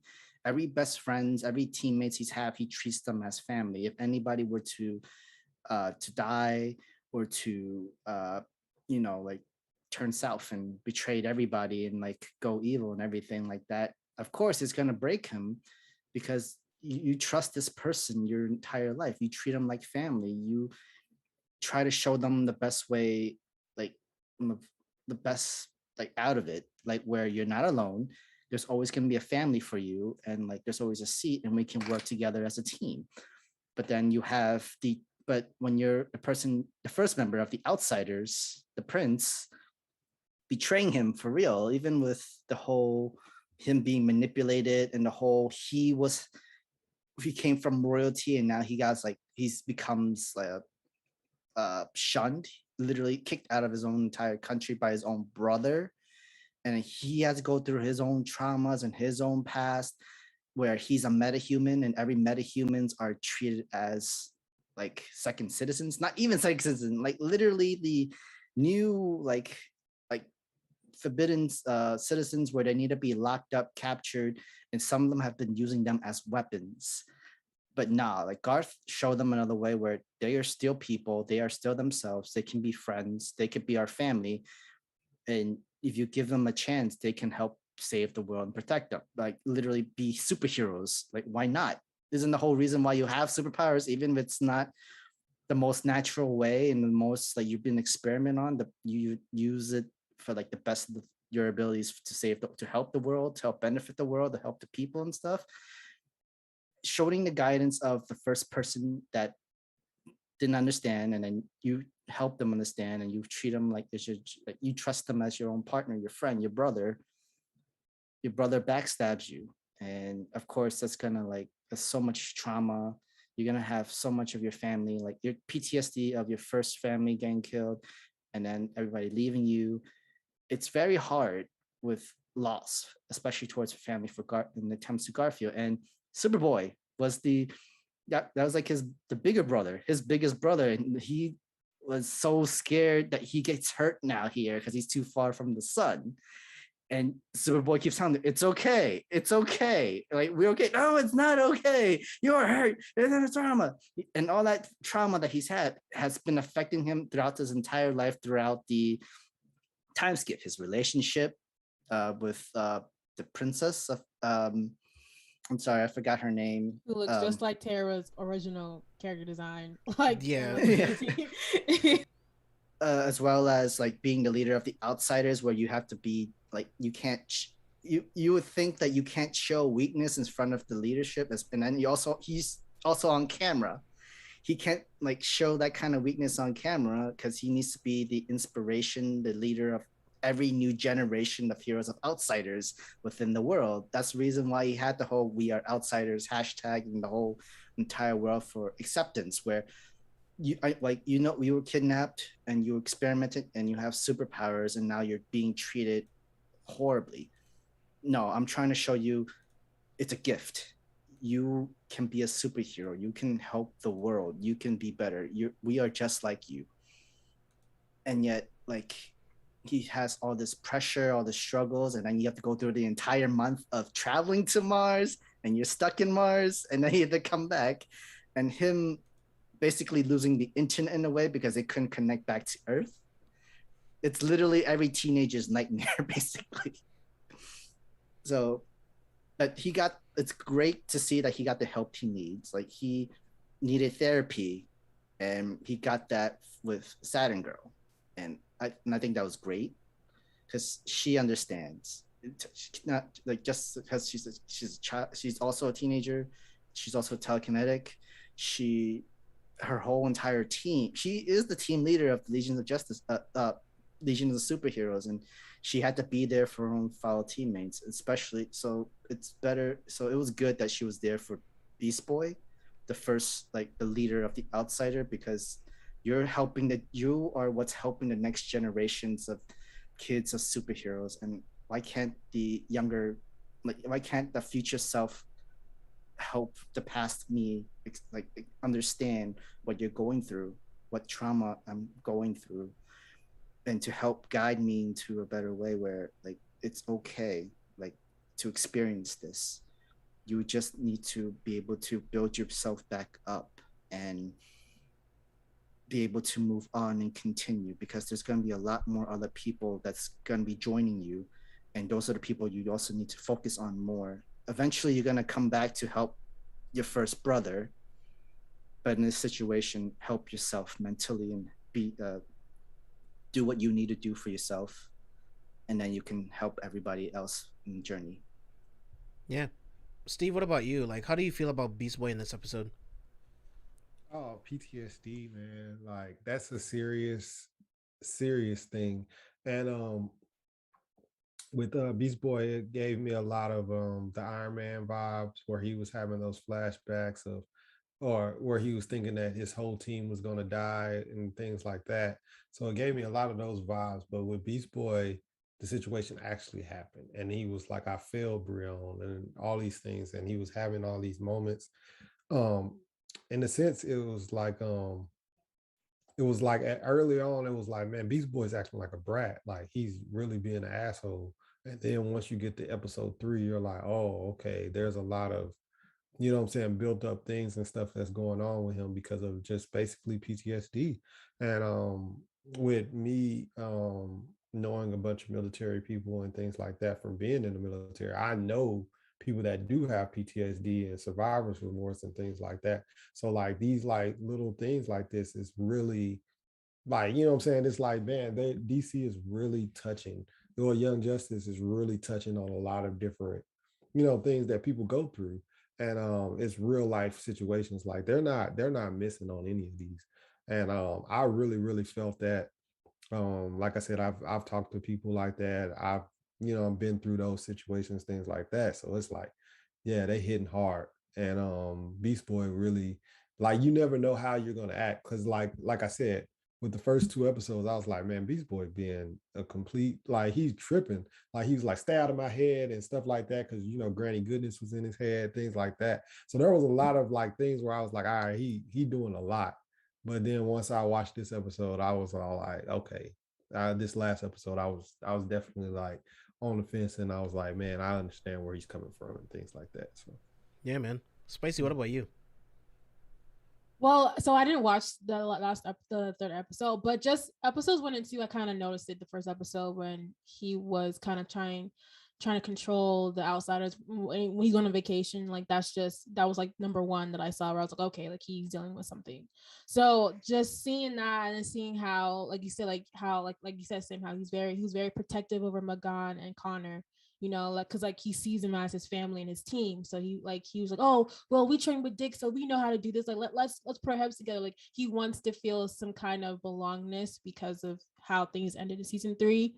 So I kind of saw that early on. So I thought that was cool how they were touching on his character, because season 3 was him. Like it was all about Beast Boy and his backstory. So seeing the aftermath of, he went through a lot, like, you know, that fight with Granny Goodness and, you know, Brion, and then finding out that for a majority of the time, Batman and Dick were the ones kind of using the outsiders as like like a ploy for the Justice League and Lex Luthor. So he wants to feel some sense of control or importance as a leader. So you see that in these two episodes. So realizing that as PTSD, it was definitely shown throughout. So I did like how they're doing his character, because he still hasn't healed from his mom from obvious reasons.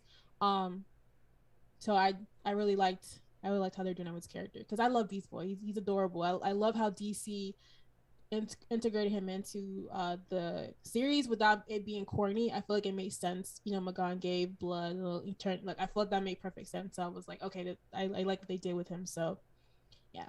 Yeah, definitely. Yeah, man. Like we touched on a lot of great themes so far, and this is only 3 episodes in, so I'm very excited to see where the rest of the season goes. I can't wait to find out who's actually behind all of this. Will they actually like let off that virus? How is that going to work? Like, I'm very curious about a lot of things happening in Young Justice right now. Vash, you there? You have any thoughts on this last episode?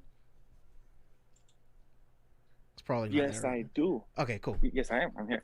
On this last episode, I enjoy with Beast Boy because it showed that like he's a leader, but he's still a kid at heart because he was afraid of his big brother getting hurt, and how he knows that he's the half brother, half son of Superman, knowing that without his solar rays, he can't do shit. So he was just worried that he was getting hurt, and he was still traumatized, as you guys said, from his experience um with Brion. And that's a tough thing because when you're a leader and you're still getting your feet wet, that's a tough position because you're kind of scarred from that. So I love this episode for that and of how well they tackle with PTSD, with leadership, and with racism still continuing, and with the sibling fight between Magan and her sister. It was beautiful because it's something that's so true about sisters or about any type of siblings overall. Yeah, man. Like, again, they're handling a lot of different themes. They're introducing so many different things, and revisiting season three. You saw a lot of that in there as well. So, really, really respect the writers, the showrunners doing bids for Young Justice right now. Like, I remember watching the first season, and I was absolutely amazed. Like, this is one of the best things that I've ever seen, and it's like this entire series makes me think of like X-Men the animated series when you think about all of these themes of racism, classism, and how it actually relates to the real world. So yeah, if you guys aren't watching Young Justice, please watch it. All 4 seasons are on HBO Max right now. Check it out. It's an incredible show. The animation's been great. The score has been great this season as well. So yeah, check it out. And we will be doing reviews right here on the channel for Young Justice because I'm loving this series right now. So this is definitely something I want to commit to for future shows. I'm Yeah. down. So any final thoughts on Young Justice before we move on to Injustice? Give Static a girlfriend. Give Right? Static a girlfriend. Just He not toxic either. He Not deserves toxic someone girlfriend. who's gonna treat him right. He deserves because season 3 they were hoeing him. They're gonna make he him- looked good season 3. I was like, my son looked good. He need a girlfriend or someone, whoever he wants to be with. They need to make character for him. They're gonna make Vixen a teenager and give you Static. Stop! and Vixen. No, ew! Why would you say that? Disgusting. You need to leave. What if they do though? Oh man. Me? You need to leave. You need to Vixen leave. is always a grown ass woman. I'm sorry. Don't teenage fire her up. I just felt like messing with Spicy. Disrespectful. Are you a CW writer? I mean, they get paid. They do. But again, guys, thank you so much for tuning in for the Young Justice review. Like I said, we will be reviewing it every single week here on Villains. It's going to be a really, really fun time.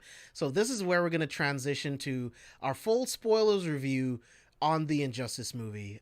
Vash, are you hanging out or are you going to head out for the night? That's where I'm gonna head out for the night. I appreciate you guys for having me. Yeah, man. Yeah, Bye. Vash's links are going to be in the description below. Make sure you guys follow Vash, and Vash will be back next week. And we have a lot of great stuff coming up in the next couple of weeks for you guys, so make sure to stay tuned. And Abe's back. Yeah, so let's get it. Let's get into Injustice. Now, if you guys know the Injustice storyline very well, the Injustice started with a very, very popular game. Loved the game. Didn't get a chance to play Injustice 2, but I did see like the cutscene video. But loved the first Injustice game. Now I want to start off with you guys. Abe, I want to start with you since you're back. What is your history with the Injustice franchise? Oh, sorry. You already know my history. So it started with the first video game. Because honestly, the same people, NetherRealm Studios, the same people who were responsible for Mortal Kombat were the ones who made Injustice. So anybody who's a Mortal Kombat fan, I feel like you were sort of indoctrinated to Injustice, the video game. And so I got to play that, and I was just like, yo, okay, all right, this is interesting. But I truly, truly fell in love when they decided to make the comics. And it was year 1, 2, 3 that I was very avidly following. And I just loved everything about the dynamic. Like, again, I say I'm a big Superman fanboy. I love Superman. He is my number one DC superhero. He's actually my number one favorite character of all time when it comes to comics. I know, Loser. JB, we've had oh, You like Boy Scout? Mentally weak. Loser. Boy do I look like a Boy Scout? Damn. I mean, you like Superman. What's going on? Hey, look, Superman. The thing is, and I'll say this, and hopefully people understand. What I love about Superman is the fact that this is an all-powerful being, a god who struggles with trying to just be human. All he wants to do is live a normal life, because that's what he knows. He knows humanity. He does not know his home world. And it's just like, yo, what do you do when you have all this? They say with great power comes great responsibility. That is the definition of Superman's life. He has all this power and he could do whatever he wants with it if he really wants to. But he was fortunate enough to grow up on a farm with Martha and John Kent, and they showed him like what it meant to just be a family person. This is him trying to live that life. He's always tried to be just a normal human being who did not overstep boundaries. And that's what I love about Superman is like, you have this power, yet you're trying to control yourself, You're trying to stay within the limits. You don't take justice really into your own hands. You're just trying to help. Like, yes, you're being a Boy Scout, but you know that it's very possible for you to flip the switch. It's very possible when you read his comics and read his lore, just always the mental battles he has with knowing like, yo, I could do something about it, but then that puts me down a path where it's like, all right, if I stop this war, well, I can stop other wars, or like, that's what I love. But when it came to Injustice, oh baby, the comics, he said Joker. I've had enough of your shit. You talk about mentally weak. First of all, can we talk about Batman and his weird ass kink with not putting Joker away and just be like, yo, Joker, it's too easy to kill. No, Joker, I don't have any parents. Oh my gosh, I need something to fill up this hole, but you provide that for me. And so I love to play this cat and mouse. Oh my god. And just keep this going and going. Yes, it is not our place to be judge, jury, and executioner. People, and yet, sir, I will not put you away because I will allow you to keep doing it. Even Joker said I was bored. Batman, you need me. I was bored, so I put away the mentally weak. He's AI. He said he wanted to play the game on easy mode because he knew he would be able to switch Superman like that because he's mentally weak. He said he was born with Batman because it's like this. It's too repetitive. So let's change it up. You know what? I never came for the Boy Scout. I never came for the man who stands for hope. So I'm gonna come for him. And what do? I hit him with Scarecrow Toxin mixed with Kryptonite. Let's see what happens. And what does Superman do? He sees Doomsday, one of his arch nemesis. And in the comics, I really fell in love with just seeing Superman's descent into madness, because I feel like everybody is one step away from falling into despair. And the Joker, and it's why, as much as I may slander and disrespect Batman, I really do respect Batman because I do love Superman and Batman's brotherly relationship. Definitely. They're two sides of the same coin, in my opinion. But it's also why I love the Joker, because the Joker he will do any and all things. Nothing is off limits. And I love that about him. I love that about that psychopath. And he pushed Superman, and Superman just snapped. And just following the comics, seeing, like I mentioned before, that is true Civil War, seeing where heroes and villains stood on the subject, seeing what sides they took, whether they took Superman or Batman, it was just so great. So finally getting a movie out of it, it was long overdue, in my opinion. With the success of the games and the comics, it was long overdue. And I was so happy to finally see the movie. Everything played out just as I expected it to. Nothing was new to me. So when I saw the movie, there was a little bit of boredom in the sense of like, oh yes, I know what's coming. I know how things are going to play out because I've reread the comic so many times. I played Injustice 1 so many times that I had it going a certain way, but I was really happy that it played out aptly. And so my history with the story, basically to answer your question for the first time since I've been going on a rant, is that since day one, I've been an avid fan. I just love everything about Superman, about Batman. You know, we got Constantine in there, and Constantine had some great scenes in the comics, great storylines. Seeing Sinestro, yo, when Superman donned in the comics, donned the yellow ring of fear, oh boy! Oh, Lord have mercy, that was beautiful. Spicy, what about you? What's your history with Injustice? Yeah, so I like y'all. I play the video games. I played the first video game. My ex had it. I played it. Fell in love with the characters. Obviously DC. I got my own console. Play Injustice 2. Love Harley Quinn on there. I literally was whooping people's asses with her. Like I loved it. So it made me inspire me to where I'm like, okay, well, what were the comics like? So I researched up the comics. I kind of just researched it. I didn't really like read them yet.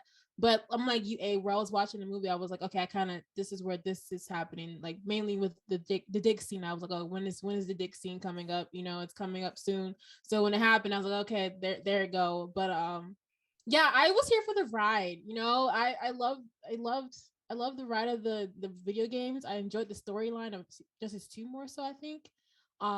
So it was cool. It was cool. You know, one of the characters, you know, got hold, you know, and I was like, dang, I didn't like that, you know, but you know, we move on. So, but yeah, for me first, it was the games. I love the video games a lot. Sam, what about you? I mean, college days, people were like, you see people bring their own TVs or PlayStation or whatnot, and they're playing Injustice because that was actually a really good game. And you see the college, during that time, everybody in college, someone would have the PS4. I'm sorry, yeah, PS4 at them or the Xbox, whatever, have a mini monitor or TV, and they're playing Injustice game. I've watched the cut scenes of it. I've also touched into the comics of it because there's like year 1, year 2, year 3, year 4, year 5, and technically year 5 is where the video games skips all the way to. But where it got to that point was insane. Of everybody starts. Their morality starts changing. Their perception starts changing. Their idea of what is right and what is wrong got changed. What Superman was willing to do, like when he snapped, and he didn't just snap where I want to end all wars. I want a whole entire police station. No, my man was scheming, literally thinking Bruce would do the same thing he would do if in the same situation. Like, no, I wouldn't. And yet Superman wouldn't believe it.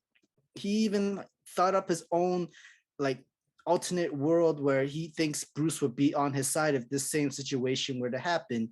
He would never let his best friend's wife and kid get hurt.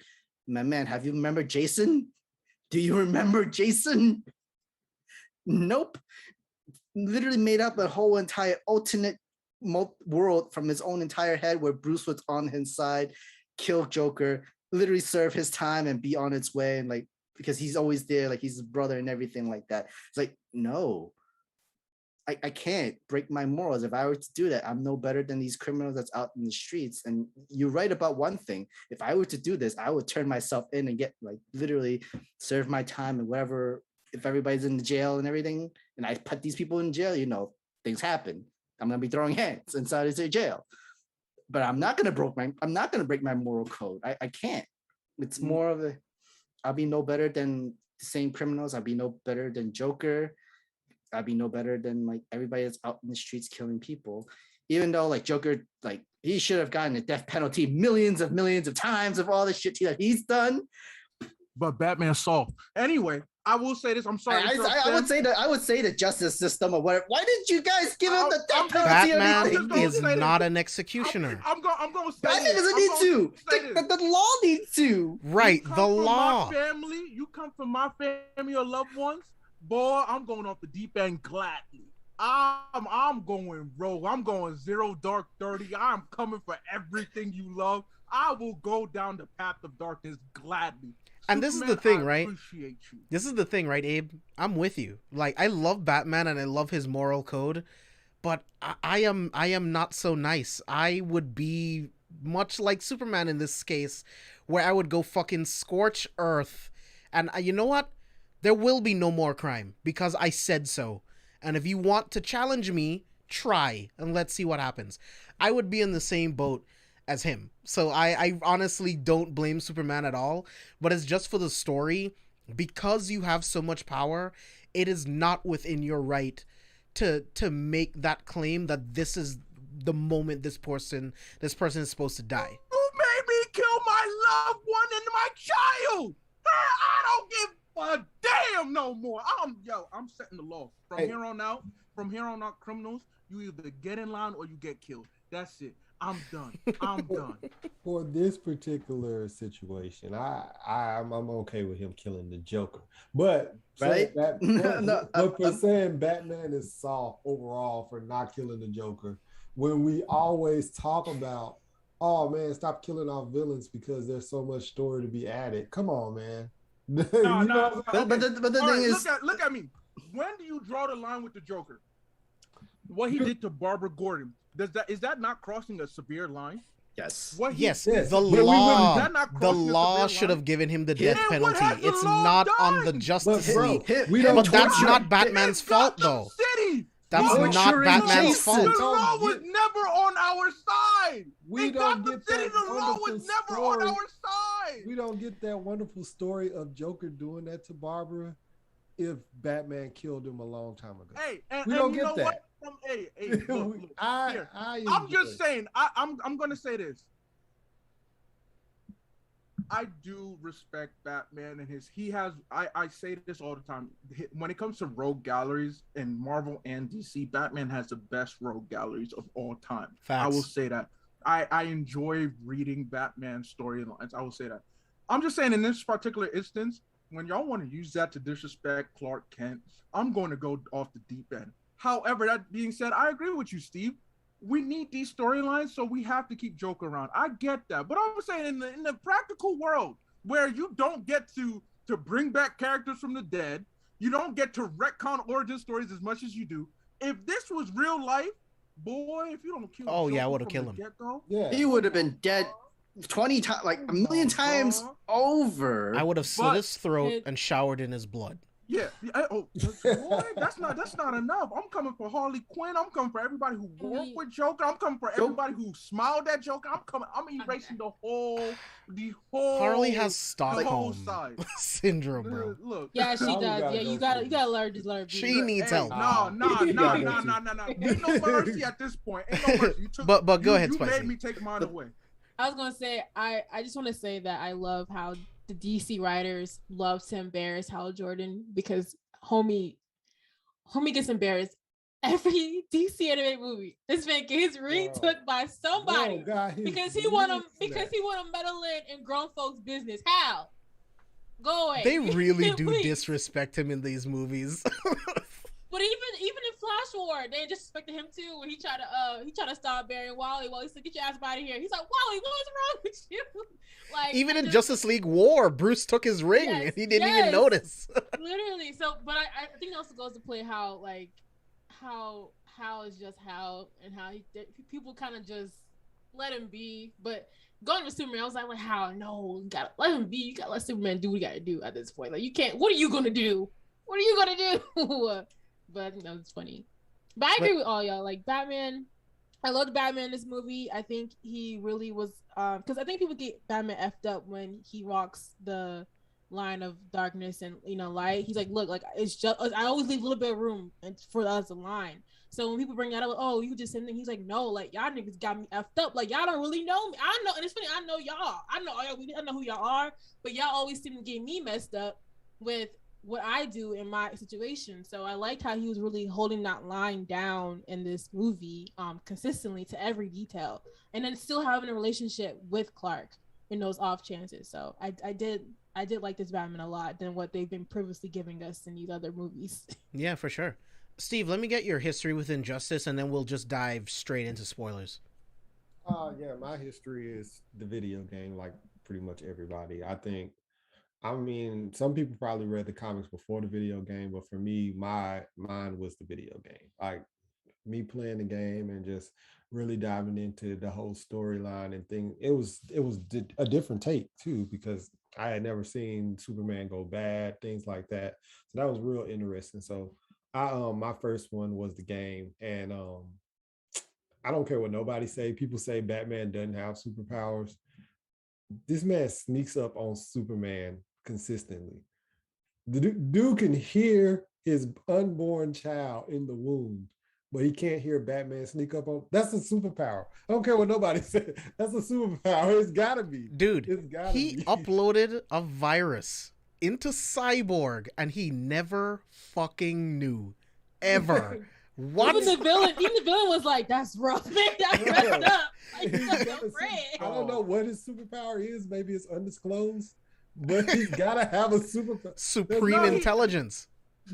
Bruce isn't a normal human. And willpower. Look, when you look at Injustice and you see exactly where people draw the line, I mean, even Wonder Woman was on Superman's side and whatnot. And I forever will ship Clark and Diana, because I feel like if they were to get married and have kids, who the fuck is going to stop them from taking over the world? Like, who the fuck is going to stop them? That is the most powerful. People are like, oh, if you were to, if Serena Williams and LeBron James were to have kids, they'd be, if Clark Kent and Princess Diana were to have kids, dog, we don't need a Justice I am League. actually more partial to the Wonder Woman Batman relationship, but I do prefer Batman with Selena.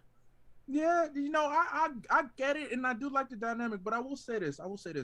Batman for sure is the superhero, is not human, because like, yo, even villains who could easily break him, they understand that they gotta respect that man. Like, they not gonna give that same grace to Green Arrow. I'll tell you that right now. Ain't nobody gonna look at Green Arrow and be like, "Hey, I'm not trying to mess with you." Hey, no disrespect, Oliver, or maybe all the disrespect.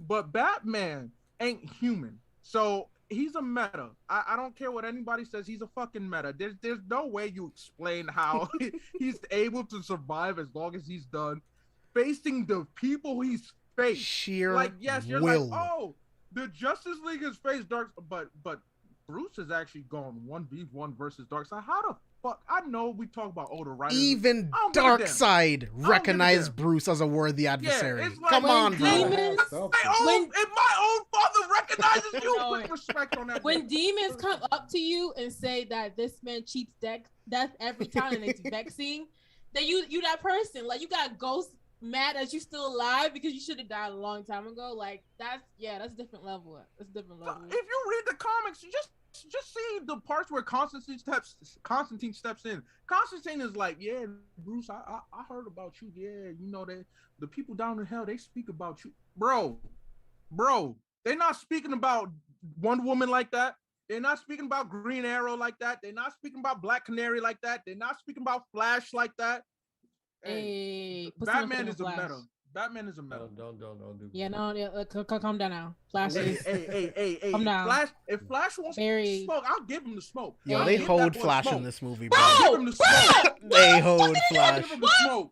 This nigga can run. How the fuck did he not know that shit was gonna be there? You mean toxic? This nigga has monkey, bro. Ain't no fucking way. No freaking toxic gonna make Barry get his neck took like that. I thought that was so stupid, bro. The writer said, ladies and gentlemen, Tay has entered the building. This is what happened. The writers were like, this nigga Barry OP, and when it comes to time travel and shit, boom. We don't want no continuity, whatever issues. Kill this nigga off rip. And I was pissed. I'm like, I see what y'all doing, and that's lazy ass fucking writing, bro. Yep. I was so pissed. I'm like, dude, Barry didn't even make it like 15 minutes into the movie. It's like, sure, yes, this is a concentrated dose of the toxin, but at the same time, he's so fast. His molecular structure should have been able to give him enough time to run the fuck out. But instead, they kill him instantly. And it's because they're trying to put in this whole other world shit, and they didn't want to use Speed Force because Speed Force can fuck shit up. So like, let's get this nigga out of here. Use they got Mr. rid of him Terrific's from Mr. tag. Terrific. Yep. And I'm like, why? That's so stupid. When he would have saw the gas, he would have took off, and he would have been able to. First of all, the gas wouldn't even went through him as any normal person would have, because again, like you said, his molecule, he can't get drunk. This nigga can't get drunk, so of course something like that would be like, oh. And he could also vibrate his molecules so fast that he could have phased the poison out of his system. But again, bad writing, because they needed Mr. Terrific to do everything. The second that gas is coming through the vent, he would have been out. Like, he would have took off. I was so confused when I happened. I was like, did they just... Yep, they just straight up murked Barry. Even Barry's smartness, even his entire, like, his own, like, he would know what this gas does, what it is, what it's able to do. He saw Scarecrow dead. Fear toxin. Leave. They fought him before, so it's not like he don't know villain or shit. They know who he is. I'll say this: you play with Flash and Injustice video games, you could fuck a nigga real. Oh, so yes, which is why they took him out of this movie. His combos and Injustice be hitting. I'll say that. Aftershock when we go to the actual slope, bro.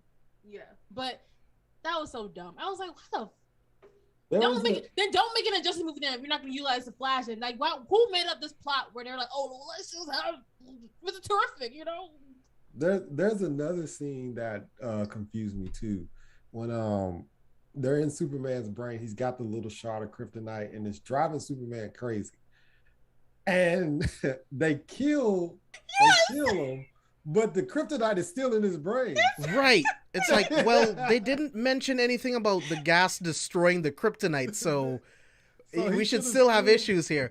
Yeah. But by the way, guys, so because a lot of people are very familiar with the Injustice storyline, we're kind of going to be jumping all over the place, giving our favorite moments and just talking about different parts of the movie. So this won't be a full breakdown like we do traditionally, so we will be all over the place.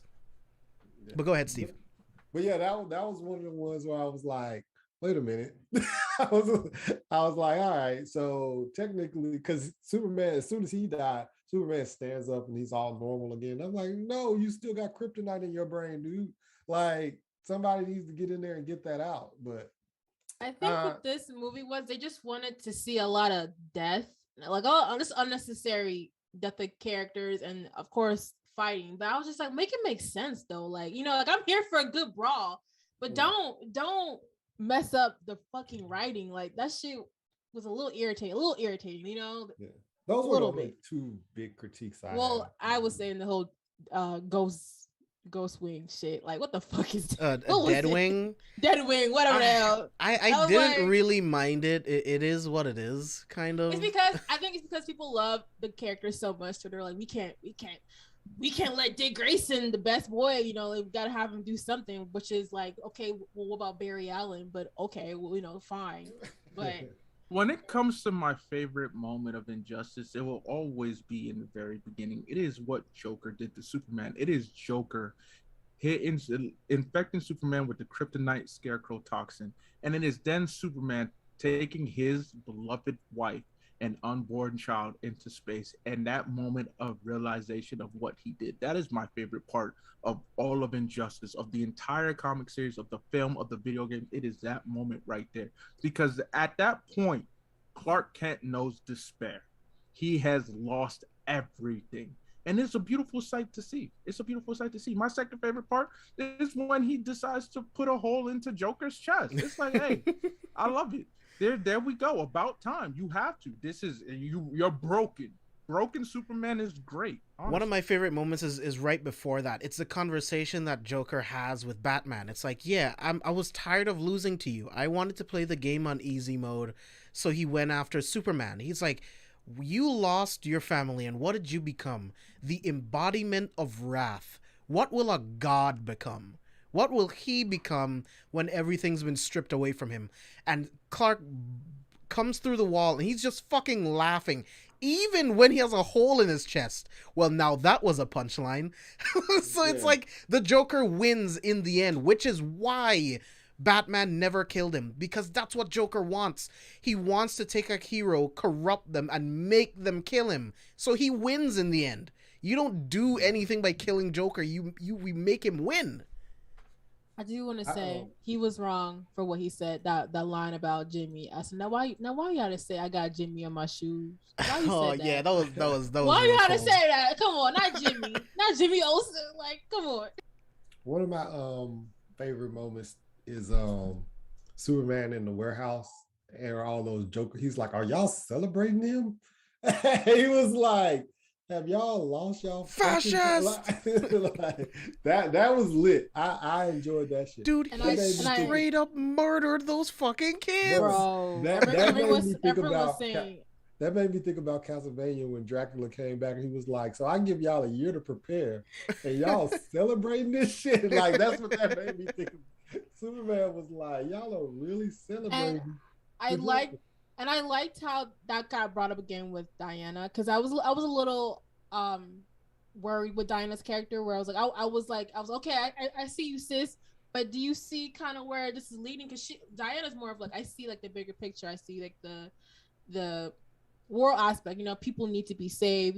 This and that. So when she saw that video, she was like, those were babies.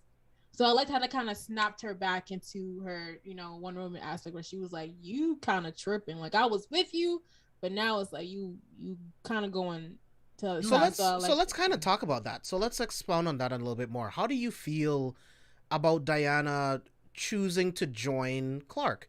Because I mean, remember the Amazons, their whole thing was to protect life. Like, do you think this was the right choice for her? And like, what do you think? Yes, absolutely. And Spicy, you hit it on the head, yo. When you look at the lore of Diana in the comics, at least, we're not including the movies. She is a warrior princess, so for her, conquest is a part of life. You have to fight. I mean, she came in she has a sword, she has a lasso. She is a warrior, and it's the exact reason why I've always said it. In the fight between Wonder Woman and Superman, as they are, Wonder Woman will beat Superman 10 times out of 10. Why? Because she has the warrior mentality. Superman needs to be pushed to a certain point in order to defeat her, and that takes him out of character, i.e. Injustice Superman. But warrior princess Diana, she can beat Superman 10 times out of 10. So when she joined Superman, I was like, exactly.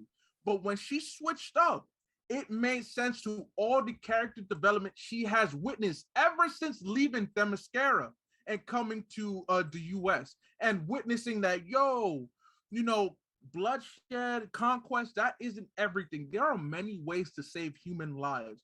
And that's why I appreciate that scene where she's like, oh, Clark, I was with you in the sense of, hey, we need to stop evil. Yes, we need to stop injustice. We need to stop giving bad guys the leeway, because the law does not put them away. The law has failed, but we can. War can dictate the new rules. But when you killed innocent children, innocent people, babies, sir, you've become the thing you hate the most. So when Diana switched up, I was like, this is perfect. I mean, it makes perfect sense for her entirely. So I was okay with it. I was like, this is ideal. This is ideal.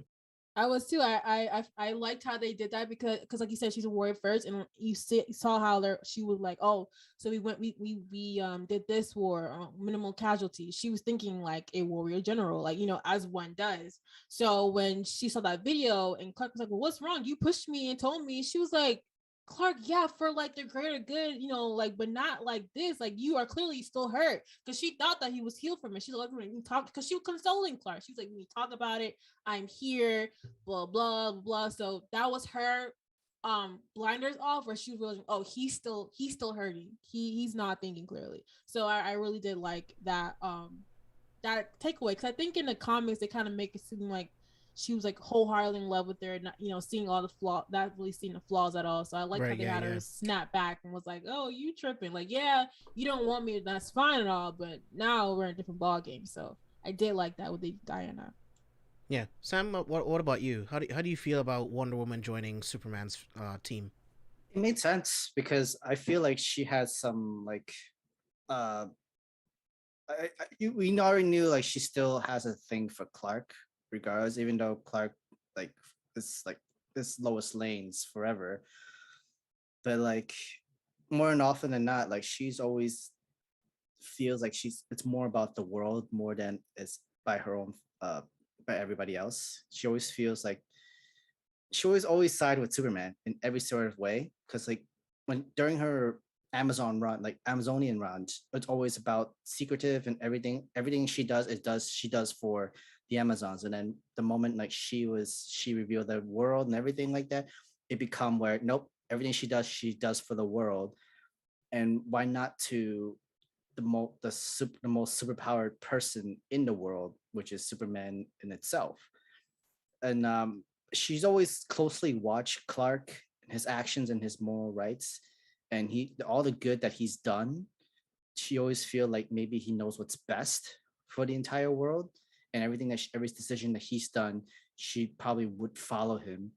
But in the same way, Batman tells her it's like you should have helped him mourn with him, not just like be the side piece. You're supposed to help him mourn about the loss of his wife and child, not be like um what's that word called again in basketball where like you're by the rim. When you in Rebound. the paint, The when you get a rebound. rebound. Oh, a The rebound. rebound. Damn. Hey. I'm dead. He was for that. Like yeah, like it was already almost obvious that she would side to Superman, especially. And like you have two superpowered, like almost the strongest strongest people in the same team. It's what you would believe like you would have the best chance of winning, but that's not always the case. It's usually the people with the brains helps.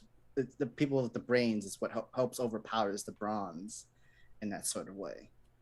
Yeah, Steve, what about you? Yeah, so for me, I was kind of like on the fence about it as well. I just didn't agree with the fact that she was taking that side, but at the same time, it was like she's in love with him. You know what I'm saying? Like, and we all know that about her character. Like, she admires Superman, she's kind of in love with him, things like that. Um, but at the same time, I was thinking like she took a while to realize that she was like, Superman's not doing the right thing. Like, you know what I'm saying? She was all like, I felt like, you know what I'm saying, when we're putting away evil and things like that. But it was like, he had the warehouse. Like, who else did that? That had to be reported on the news. Like, so she had to kind of know. And it felt like she didn't come to the realization, in my opinion, until she realized that he didn't want to be with her. And that was my flaw with it. It was like, okay, so her character is defined by Superman in a sense. And I didn't agree with that sense of the movie. But for the most part, you know what I'm saying, Wonder Woman is her own character. She's her own strong individual. Like, we know who Wonder Woman is. She's part of the trio. Like, you know what I'm saying? Like, everything about her is dope. So for this particular movie, that was kind of weird to me, that it took the fact that her and Superman weren't together when he, you know what I'm saying? She tried to kiss him, and then this situation happens. Now all of a sudden she comes to the realization that what Superman is doing. I wish they had done it like it did with the Red Sun. I feel like the Red Sun was like the perfect thing with Diana and Superman, where it was like Diana was like, you like, this is war, like this is not even like a helpful war. So I liked how they had that whole talk where just realizing how she's like, I'm fighting for this and you just want tyrancy. Like that's Right. not why I came to you. I came to you because we share similar aspects. We share similar goals, you know. So I love that conversation. I love why I hear Diana. I was like, the men had Diana stressed in Red Sun, but I really that's I wanted to see more of that Diana and Injustice, but I get, like I said, like I guess the comics, he was more so in love with him, like wholeheartedly, like to the point where it was like, even when he was killing people, she was like, oh well, you know, justifiable. So I like how they kind of turned to that direction here. But I do agree with Steve, where it's like it took her having to like be rejected, but I think that also adds to some people gotta take off them rose-colored glasses and see things for what it is, you know. Yeah. And I'm glad that it was the kids, because Diana's all about the kids. So I'm glad that they kind of use that to where she's like, yo, like not the babies, like don't do that, like, you know. So I did. that feeds into a great conversation that Superman has with Mr. Terrific later on in the film. It's like, okay, you really want to save the world? Get rid of cigarettes. Yep. You know, find a way to stop car crashes, like help the environment. Like those are the ways that you can actually save more lives other than being a tyrant here on Earth. And then this leads into well, this happens before, but I love this conversation at the Watchtower where the Justice League is torn at this point. It's like, okay, Superman and Wonder Woman make the rules. What happens when people break those rules, right? And I love that Elongated Man brought up, like, yo, I was a criminal. Like, it took me 3, 4, 5 chances before I was able to turn my life around, and now I'm a member of the Justice League. So how many chances do we give people? What's the repercussions for these crimes? So I love that they took the time in this film to have those kinds of conversations, and it's not just, oh, Superman wants to subjugate the planet or he thinks he's doing the right thing. It's like there's so many more implications. It's like, okay, and we see this with the Amazo bot later on, right? Like, what if someone litters? What do you do to them, right? Wonder Woman says the punishment fits the crime, but like Aquaman says, like, oh, and you determine that, and Atlantis will not be a part of that. So I want to focus on those themes real quick, on like what it means to have these superpowers essentially trying to police the entire planet. Abe, I want to start with you.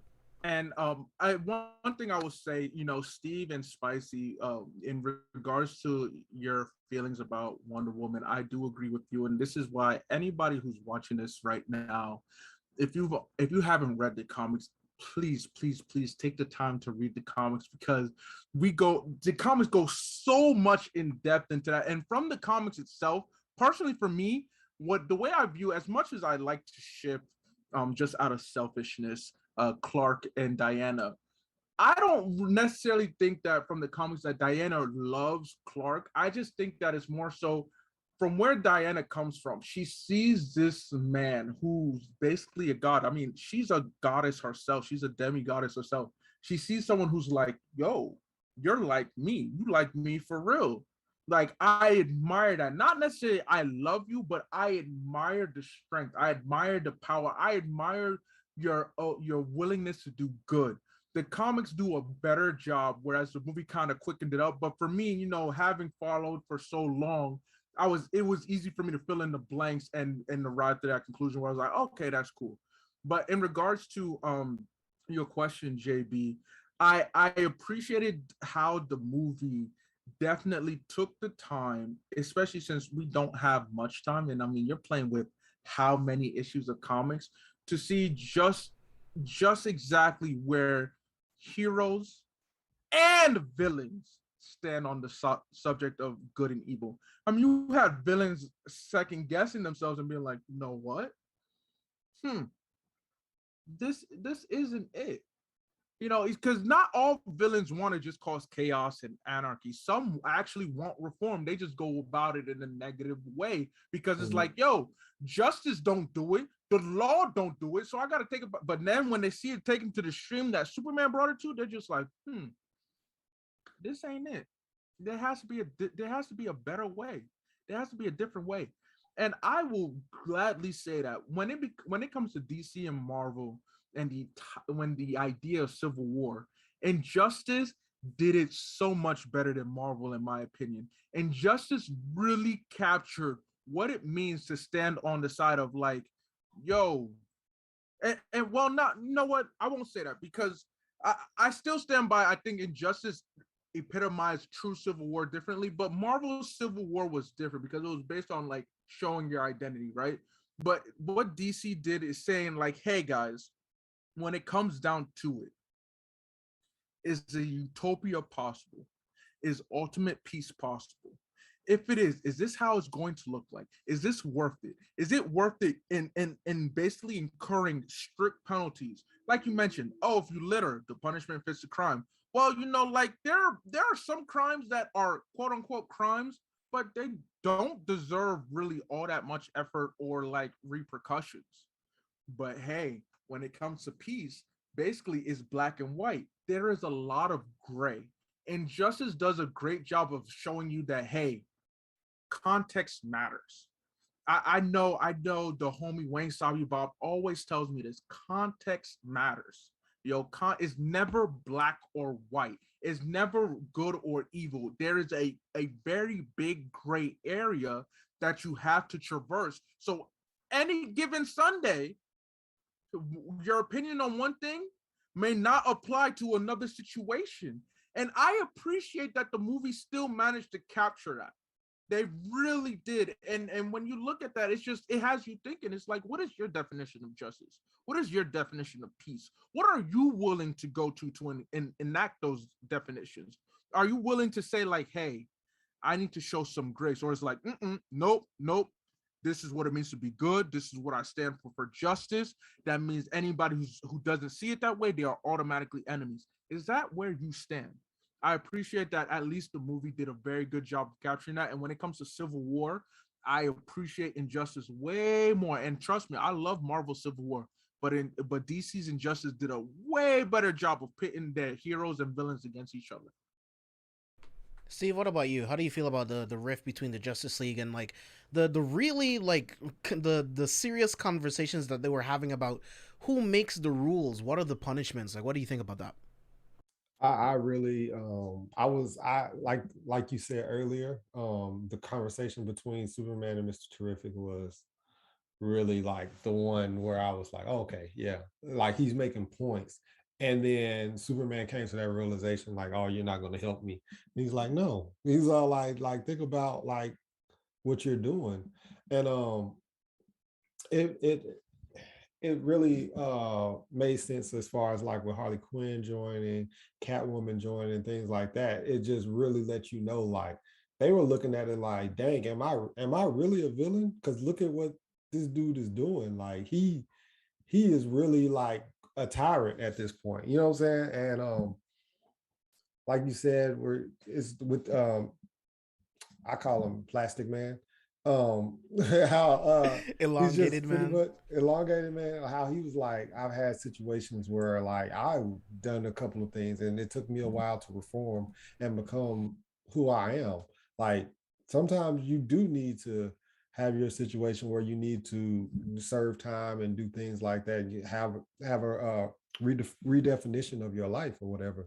Um, so I was more so just like the way that they were handling it. Everybody was coming together and they was like, no, we need to figure out how we going to put it into this, but they know how powerful Superman was. And like how you said, one thing that I did notice about this movie, all of the people that I think that were like, if they really teamed up, they would have been capable of taking them down, were all kind of off early. Like Flash off, Aquaman went back to Atlantis, things like that happened. And it was like, okay, it makes sense because it could have been a big war of like Flashpoint Paradox where we saw Wonder Woman and Aquaman going at it and stuff like that. So I guess they wanted to stick away, kind of get away from that. So they, you know what I'm saying? So, but at the same time, I'm like, man, no, we needed that. We needed to see that. Um, but I just like the way that they were like handling that whole situation, like their whole thought process around it. Superman didn't have like a whole basically civil war where it was like 15 Justice League members over here, 15 over here. They all kind of they stood by their morals, their goals, and what was right. And they were like, we're going to go against it. Like I said, the only one that felt like they didn't stick to their morals was Wonder Woman. And for this situation, she was in love with Superman. So Sam, what about you? So, I mean, the best totalitarianism like world was definitely like the world where the Justice Lords reigned supreme in everything, and where the Justice League was united together. Where, yeah, this world needed to change, where peace and who needed to be reformed, how to reform, and like we know how people who needs to be in like psychiatric ward, yeah, after some like surgery stuff to their brains is what, and then when they feel like they change, well, they don't even feel it themselves, they're just literally forced change in everything is what you feel is the whole entire top totalitarianism. When it came to the injustice war, you for a whole totalitarianism like world, you can't let it affect you personally, that you can't have that bad experience in your world, or else you cannot like, you would always be biased towards one side more towards the other. That's why with Superman, I want to get rid of guns. I want to like get rid of the like there's guns in total war. Literally, countries who were at war with each other. Superman forced the issue, forced them to like sign this peace treaty, sign this. Or you see how easy it was. Like, but that's not right. That's literally stripping their choice. That's literally stripping their way. It's not what you were supposed to represent. Of course, you have the power of it because you're the god of the entire world. Nope. Even before Joker did the whole entire incident, make Superman kill Lois and everything, nobody would dare to like touch Superman because he could just literally like snap with a snap of a finger. He would just resolve everything, put you in a jail cell before you even know it, or you like detonating a bomb or something. You just got put into jail. Everything, Superman saves the world and everything. Nobody was there to go against Superman, but when you go against someone he's close with, his so go be personal, and you kill, and you not just you kill the person, you made them kill the person that you care for. You are now like you are in trauma. You're not in the best place and best mentality where you can make the most rational decision, and whatever rational decision Superman makes, the world has have to make it because he's the god of this world. If any decision where he is making, it's literally having, it's literally like baby brain in a way. Like it's literally you're not in the right mind because you're not in the right mind because you gave birth with a woman, and you're not able to make the right decision, but you're supposed to have your partner to help like guide you, like, no, this is how it's from this way, the most correct rational decision. When it came to Superman, the Justice League are supposed to help him guide into like, no, we can't do this, and like because of this, insert this reason, like it's because of this for this reason. I understand, like you're mourning, you need to heal, you're not in the best place where you want to make decision because the entire world is affected by it. And you see how it is. We just literally people from the Justice League are killed. There's literally the original faction just literally died. Most of them died, killed half the world. Metropolis is gone, and literally it's just like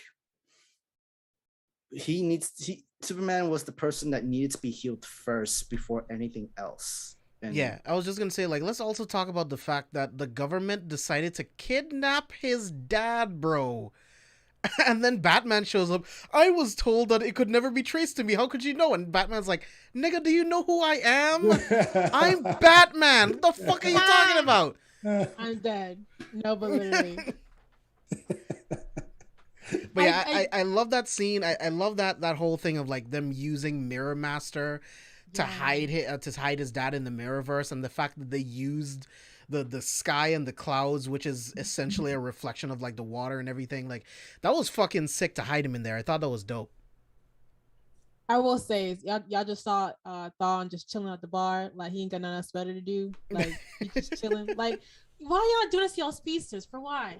But I agree with what everyone said, like the whole, like every aspect. But what I enjoyed the most was that they were all still friends at the end of the day. Like Clark was still coming in and checking on Bruce. Bruce was still checking on Clark, like still showing that they're still friends. They're still very close. So I think not a lot of friendships are like that. So seeing that house, like we can, that's why I love DC work, because it's like we can still be friends, but and then disagree and go through fights, and go through moments of where you gotta go to a son as your prison, and we're still homies. Call you when we need you. So it's just like I did like that, because I think not a lot of people experience that in the real. So seeing that with heroes is even more, because it's like Clark and Bruce are best friends. So that's why I hurt Bruce's heart so badly when Clark did that to those kids, when he just had to sit there and watch, and Catwoman was like, girl,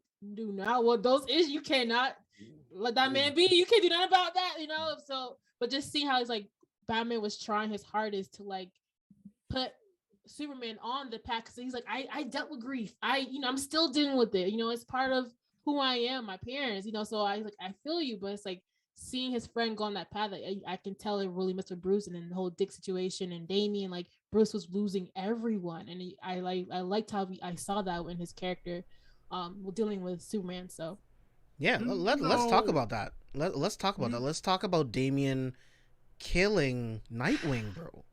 I love Damian. That's my son, but he look.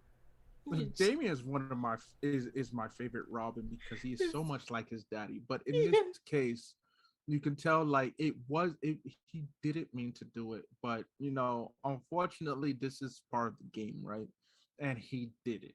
And for Bruce, this was like, yo, my biological son, who I do love and adore, killed my adopted son, who I love and adore. And that grief struck him so much so he didn't hate Damian. He just like, you're torn between both sons. Like, forget whether you're related to them or not. These are two young men that you raised. Of course, Dick longer because Dick was older. And it's so spicy. You said it, and it's really Injustice is where, for me, I finally began to appreciate. Because before Injustice came out, the comics, I was a strict Batman hater. I was like, fuck that nigga Bruce. He's a rich and entitled prick. He don't understand shit. He a hater. Fuck all that bullshit, right? But it wasn't until Injustice, like you mentioned, Spicy, where I saw that, yo, he looks upon Clark with such admiration and respect. And he's like, you're what the world needs, but only if you stay good. Only if you stay good, because you provide what I cannot. Like, I know what I do for this world, but I know that people can't really get behind me. I am the knight. I am a broken hero. Batman, for all the slander Batman gets, Batman has always been very self-aware of who he was. You know, he was never disillusioned at all. I will never understand people who kind of look at Bruce and be like, man, you know, as if he's just playing the game. Batman knew what it was from the jump. But when he looked at Clark, he said, Clark, what you're going through, I understand. I've fought these emotions, but you're supposed to be a better man than me. This is why this breaks my heart.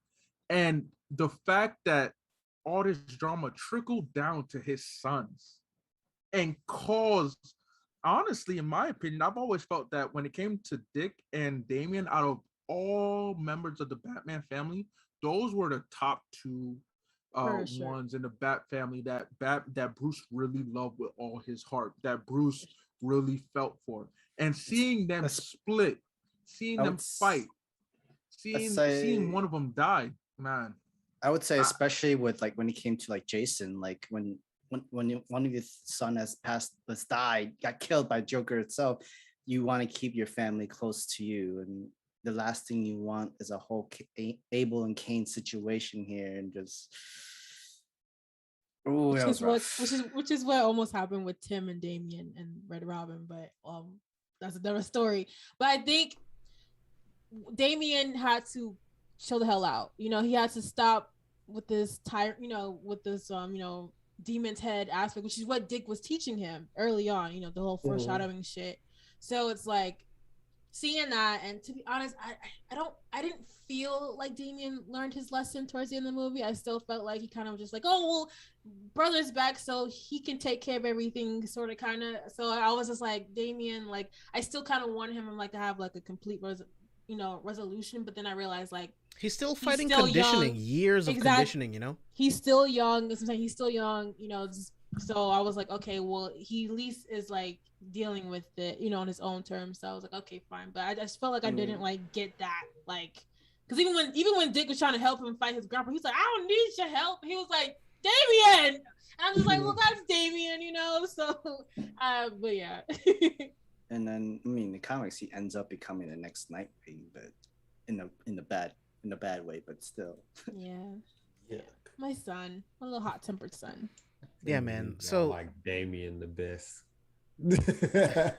Bro, Damian is Bruce to a T. Like, it's so funny. Like, he really is. When it comes to Bruce and Damian, is Bruce looking into a mirror and being like, oh shit. That's why he's the perfect blend of Bruce and Talia, dude. I mean, oh my God. That's why when Damian be saying his shit, Bruce be like, and here go Alfred. That's your son. Yep. He's his younger self if he's allowed to kill. especially at a young age. Oh yeah, there's no line. Which is where Talia's influence comes in, because Talia raised up in the League of Shadows. It's like, yo, Bruce, this is what Ra's al Ghul wanted you to be. Like, this is what would have happened if you decided not to make your own decision. If you weren't impacted the way that you were. But hey, your own son, who, like, I get it, you really didn't know this is what he turned out to be. Damien is so fun because you hold up a mirror to Bruce and be like, hey, this is lightweight you. Like, you know, everything that you critique and whatnot, now you're looking at it. So what happens now? That's why I love Damien so much. Grace and supremacy. Hey, you know, we don't disrespect the OGs, but that's why he dead. Damien. That's why he died. That Dick Grayson supremacy right there. That's why he dead. Okay, right? question. That's why he dead. Wow. I'll bring something up. Did Pause, Dick really? but we love Dick. Pause. Whoa. But I do want Whoa. I do That's want why I to say said is like, pause before I was like, this is gonna come out wrong. You're supposed to say no homo. You're supposed to say no homo. oh my gosh. But after all of that with Dick, did he really help that much? I feel this whole like mystical powers bullshit. Yeah, he didn't really help. He didn't do anything. That's when I realized the writers were like, "Oh, this is one of our most liked characters. People are gonna be pissed if we just." He helped in the Superman I mean, prison. they You know, he kinda did took that. over Cyborg's body so that Mr. Okay. Terrific, an elongated man, could escape. So it's like he did that. but it just I just feel like that. I mean, wasn't he he was- was Casper. He was like, "Hey, what's up, family? Y'all can see me." I was like, "Why you're here, Dick? Go away." You're dead. That makes the whole scene of you Bruce carrying you out, him crying in the damn thing, and Celine had to come and console me nothing because now you're ghost Dick. Like, oh my god. I just want to say is shout out to Anika Noni Rose. She killed it as Catwoman. Oh my gosh, she embodied Selena 100%. Like 100. This is what happens when you give, you know, actors of color chances to voice other characters, you know. So I really liked her embodiment. It gave me very much oh my god, John Blank from the live action Batman series from like this my god, what's her name? She's a dancer actress. Oh my god, I'm John Blank. I can't remember. But it gave me very much like that aspect with her. So I did love Selena's character. And I like how Bruce came in was like, "Hey yo, Bruce grieving, I'm gonna need you to go do your thing and make sure he alright." And she was like, Yeah. "Okay, else." I love Anika and everything, man. Lord, I love her. Shout out to Princess Tiana. Well, let's talk about the Fortress of Solitude scene. So the plan was to go to the Fortress of Solitude and steal this red sun radiation cannon, right, in order to stop Superman.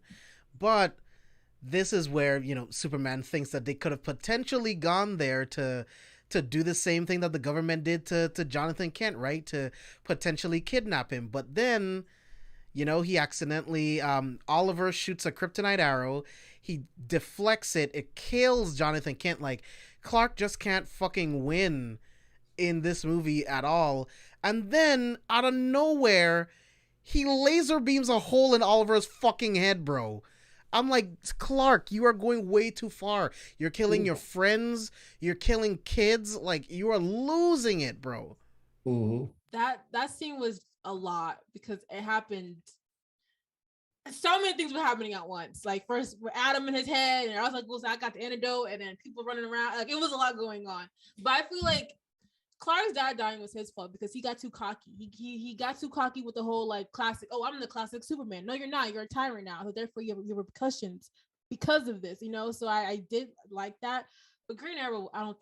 Come on, that wasn't necessary. I feel like that was not necessary. It's so crazy because like You shouldn't have been able to deflect that. he shouldn't have been able to, because it's kryptonite, right? Exactly. So, but let's say that we're going to stick by the rules of this. I think Superman, you're powerful enough or faster enough, you could have caught it. But instead you deflected because you were, like Spicy said, you're being cocky, and you deflected it, and then boom, you killed your dad. That's on you. What's fun? What's insane is even if he didn't deflect it, what would have done? Like a whole like paper cut scratch onto his fingers? Yeah, like it didn't make sense to me, and I was like, so you can't be mad that you killed your own dad because that was on you. I wasn't, you know what I'm saying? Green Arrow wasn't aiming at your dad, and we know that you don't miss. You know what I'm saying? So He was trying to get you, so that's on you. And this is why He Batman doesn't brought his kill at dad all. there. He brought his own father into this area place. Why are you bringing a civilian in your own like solitude? I mean, that really was the safest place. Who would go to the Fortress of Solitude? Who would actually go there? Who would have the balls? The people that want to get you. You're a tyrant. That's him not being Batman, Abe, for you to be. But again, like that's why Batman doesn't kill. You kill once, and then every time after that, it's just super easy. It is a slippery slope, and that's the one thing that just taking a step out of just Injustice, looking at comics, looking at manga. What I really love is when a character really sits there and they have a choice. You have a choice to go down this path where, hey, it may solve the problem, but then it's an avalanche. It turns into an avalanche. You start to realize, like, is it worth it? And for Bruce, like, we talk about the Fortress of Solitude. Let's be real, yo. Who in their goddamn mind is thinking like, yeah, I'm gonna pull up to Superman's fortress like that? I'll tell you this: if I'm not Team Superman, if for some reason I was Team Batman, and they were like, yeah, we're gonna storm the Fortress of Solitude, I said, who's we? Right? We Kiniko. I'm staying home. I'm putting on the French? PlayStation, and I am playing video games. Y'all have fun with that. Y'all let me know when y'all come back, if y'all come back. Yeah, Bruce was like, if Clark even thinks for a second that we were here for Jonathan, like. It's crazy. It's crazy. They're heroes. They have to show up, though. I mean, yes, they do, but you got to realize, and this is what Injustice captures. Like, they also have lives. They have families, and this is what I appreciate so much more about DC than Marvel. Is a lot of the heroes are family men and women. Like, they have normal people to worry about. You can't just go about like, yeah, I can save the world. No, there are consequences. I mean, let's look at the Flash. Every iteration of the Flash, whether it be Barry, whether it be Wally in the comics, they have someone they love. They have a normal human family. They also have to struggle with like, yo, I mean, Spicy, you wrote an article on this on Wally and Maximum Velocity, I believe. That whole storyline, you have Flash struggling to he's focused on I don't care about me anymore. I have to protect my girl, my woman. So I have to go about this. I'm going to have to sacrifice myself. We don't see that often, at least originally with Marvel characters. And with Injustice, you see that it's like, yes, heroes have to do this, but it's like, damn, there are consequences for these actions. Like, how is this going to affect my family? How is this going to affect Shorty back home? How is this going to affect my son? How is this going to affect my parents? DC does, and that's why DC was just very relatable to me when it came to the comics and lore. But yeah, you asked me to storm the Fortress of Solitude, I'm gonna say me, Kiniko. You go by yourself. I'm busy. I'm busy playing video games. Don't include me in your shenanigans. So this is right after this is where Ra's al Ghul gets Superman's trust, even though he knows that deep down you should not trust Ra's al Ghul on any level whatsoever. So he convinces Superman that in order to properly police the world, because you can't be everywhere all at once, let's implement Amazo robots, which we all know the power of Amazo. So let's get into that third act fight with Amazo, and let's just talk about our favorite moments from that fight, favorite kills and stuff like that. Spicy, I want to start with you. You're on mute. You're on mute. Sorry. I'm trying to remember that fight because I think I do like how when Diana and Superman came in to fight the robot. I feel like that was an interesting fight, but I don't remember the fight. I vaguely remember. Oh my god! So it starts off with them, and then Hawkman tries to get in there, and then Amazo kills Hawkman, which is so fucked up. Literally beats him to death, and then crushes his skull, and then Amazo And Cyborg, he really tried. Cyborg really tried. He gave Yes, it he everything did. he had. He did. And then Amazo just fucking murdered him, man. So it's like, Abe, what about you? Can you think of any favorite moments from that Amazo fight? Ironically, it was honestly, Hawkman doesn't get a great rap. You have to read the Hawkman solo series, honestly, to really appreciate Hawkman. But my man was like, "Hey, I can do this, boy. You thought, boy, you thought. I mean, they fucked that nigga up." So I was like, "Whew." Birds are losing in this scenario. That boy ain't got nothing, but I appreciate it. It was just like, hey, Hawkman, I'm sorry you had to be a scapegoat, but oh boy, they whooped that ass, and I enjoyed that immensely, because like the Amazo bots are, first of all, it's one of the things I appreciated about Superman the animated series is that the Amazo bots are really strong because their ability to adapt is just and to mimic and copy is just bro. They're like sentinels when it comes to the Marvel universe. Those are fucking horrifying to have to face, and we really captured that in this final act. So I enjoyed Hawkeye getting nicked. Steve, I forgot. Oh, sorry. Go ahead. I just want to say, like, I really, I think, Diana and Superman, but I also appreciated Elongated Man, yeah. Elongated Man. I liked how he finally stepped up and was like, I gotta do something about this. I was like, okay, I like how you lesson with that, but yeah, that's yeah, he was actually the secret weapon of this whole movie, which I really enjoyed. And as well as a comedic relief, like on top of that, so it was nice to have. Steve, what were some of your favorite moments? Buried.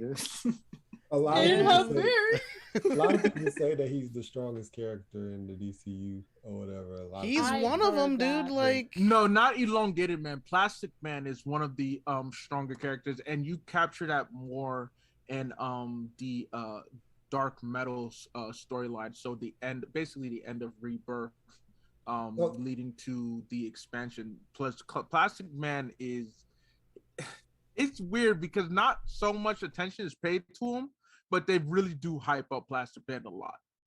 So that wasn't like a alternate name for Plastic Man, Elongated Man. No, Elongated Man and Plastic Man are two different things. Oh, okay. So I'm thinking that was Plastic Man. Okay. No. Okay, but my favorite moment is definitely ripping off Cyborg's fucking face mask thing. That shit was lit. that shit was lit. Like, he ripped it off, and then even though I when you do stuff like that, I want to see it. So like, if I ever get to that level, you know what I'm saying, you're gonna see that shit. But like, yeah, him ripping it off and he just dropped it and like the blood was dripping from it. That shit was lit.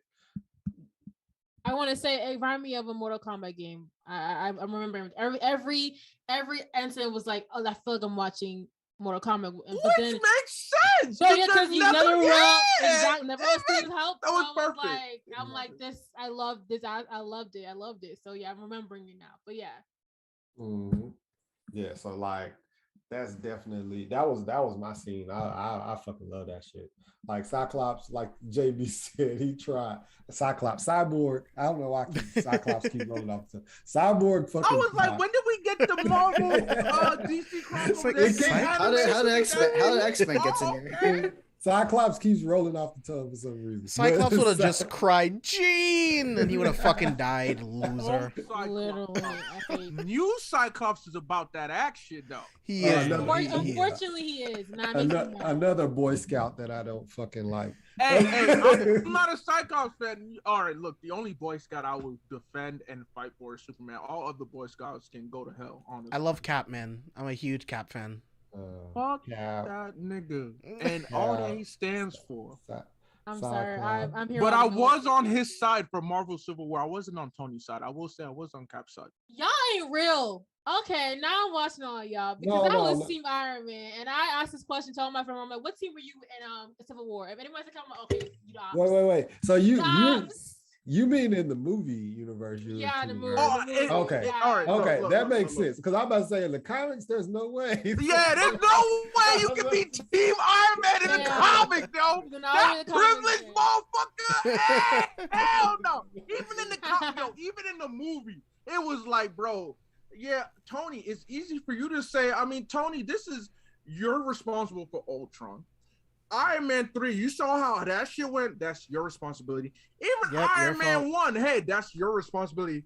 How convenient you can be like, hey guys, we should definitely abide by the government. Sir, you have been abiding by the government this whole time, and you're the reason why we fought all this stuff. So fuck what you gotta say, Tony Stark. So regardless of film or comics, I am Team Captain America when it comes to Civil War. Like Tony, they only added that element to be like, let's not we love Tony. Tony's our hero. Tony's our main guy because we're going to end up sacrificing Tony later on. So we want the people to feel for him. That's really the only reason they added that whole Bucky, like, oh, Bucky killed his folks. Nah, fuck that. I'm Team Captain America all the way in Civil War. Facts. Tony is privileged. Fuck that nigga. He was privileged, not gonna lie. Honestly, like his whole own hate for his own father, like from his childhood, is just no different from a rich white boy and his own parents. Who didn't get what he wanted, didn't get the attention that he needed, and all that stuff like that. So, hey Sam, as the people of this generation say, you spitting, you spitting. So I will say, earlier on in the film where we see Mr. Terrific looking at the multiverse, I was like, okay, well, this is how they stop Superman. They're gonna get a Lois from some other part of the multiverse. They're gonna use her to calm him down, and that's exactly what they do. Now, I was okay with it, but at the same time, it was just very, very predictable. So what did you guys think about that? I mean, they kind of did that in the video games. How do you stop Superman? Another Superman, or a multi-world where none of the accidents happens. He didn't have to go through this entire trauma. And of course, it's going to end in a stalemate, but we know for sure Lois is the only person that is Superman's anchor throughout everything. Even if it's an alternate universe, it's Lois will always be his anchor no matter what situation, no matter what multiverse, because that's the only way to calm down Superman. But it would not right the wrongs that he just made throughout this entire movie. Yeah, for me, it was, again, it's like, hey, at the end of the day, we have so much time to put this into a film, so pacing does matter. But I tell all, read the comics, because bringing another Superman in the comics made more sense. There's so much that happened before they even got to that point.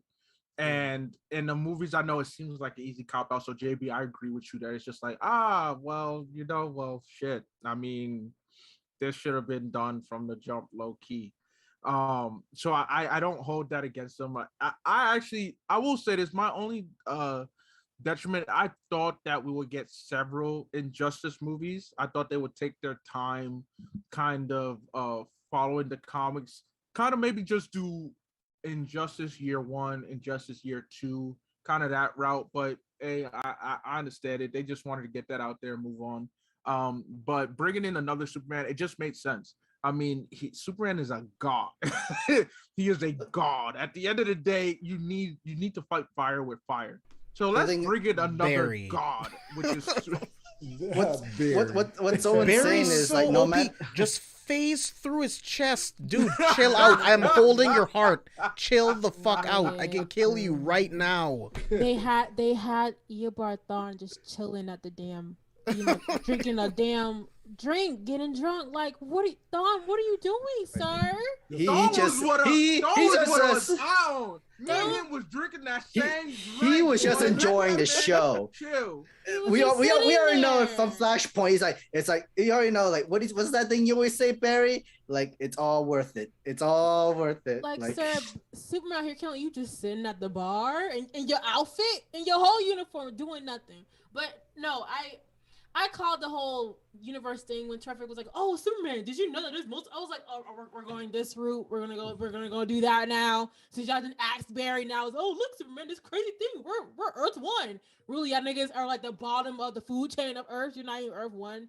So it was just they're Earth 9. Yeah, they're like Earth something. They're like, I don't know. It was a big number that the new Batman said. I was just like, this is, but yeah, it makes sense to bring Superman in, obviously. But I liked the conversation that Clark had with the other Superman when he's like, I know what you're doing, you're capping, you're holding yourself back, and I don't do that shit. If you want to come here and fight me, you're gonna fight me all the way. And I think that reminded me of the one DC movie with, I think it was Shazam and Superman, like a short where Black Adam came in, I think, or something like that, and and they literally got everyone out, and then he's like, "All right, bet now I can use my whole power." And I was like, "Okay, I see you, Clark. I like that, you know." So seeing that character come into here, it was like an ode to that. So I was like, "Okay, cool. That it was nice to see that." But then he was like, "You're me. I know you more than you think." So I think it was smart, Mr. Terrific, to get a pregnant Lois, a fully on like about to give birth any day Lois, to kind of calm Clark in down. And then when he heard the baby heart, I was like, damn, like all of this now you gotta it was a lot. So random. I thought Elongated Man was in this movie. It was actually Plastic Man in this movie.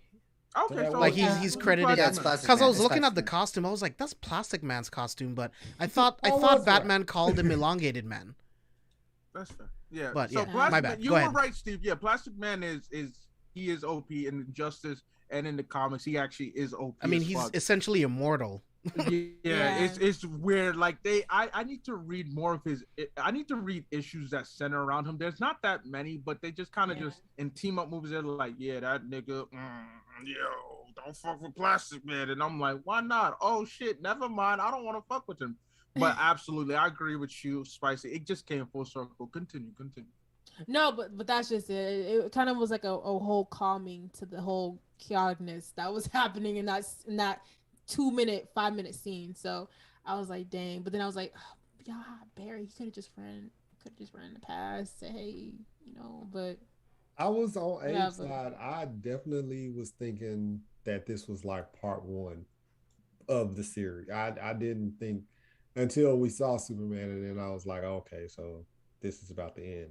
But like I definitely thought that we were gonna get it. And then I was thinking sometimes I just drift down these like dark paths, but I was like, yo, he's showing us another Lois. He's gonna kidnap her, and and that's gonna be his new wife. And gotcha, bitch.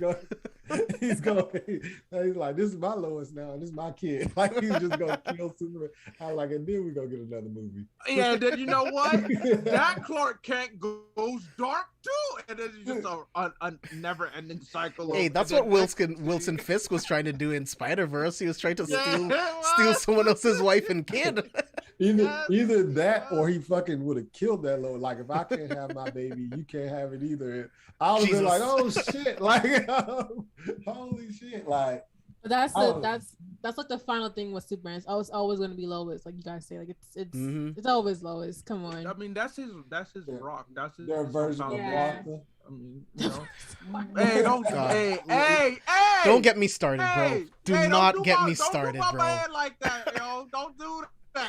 Don't do that, Steve. Oh man. So he willingly decides to go into prison, and they can call him whenever they need him. I don't know when they would actually call him, but I mean, I think he needs to spend like life in prison, right? Like, or at least like 20 years, like something. He's done too much. He has to go to a different sun. I feel like. Send him to the Phantom Zone. Yeah, I agree. Phantom Zone is the only way to keep him in. Didn't Batman say he's like, Superman was like, oh, send me that. Batman said we were going to do that shit. I was like, wait, hold on. But yeah, he has to leave the Earth because there's not what's gonna hold him. Like he needs to feel that social separation from people. I feel like that's the entire reason why they have a whole Phantom Zone. That's a Kryptonian prison. So yeah, man, but I quite enjoyed this movie. I thought it was good. I much prefer the comic storyline compared to this, but besides just a couple choices that I thought were stupid, I quite enjoy this film. So I kind of want to go around and just get final thoughts on this film. Spicy, I want to start with you. Okay, I'm sorry, this is random before we get. So the current Wolverine issue has him doing the iconic like pose from the film, and I think that's freaking hilarious. Like he's holding the mirror like with Jean. They have that as a new cover of the Wolverine comic. I think that's hilarious. Hey, send that to me. Send that to me, Spice. Seriously, send that to us. Yeah. But yeah, so I think it was a lot of fun. The movie was a lot of fun.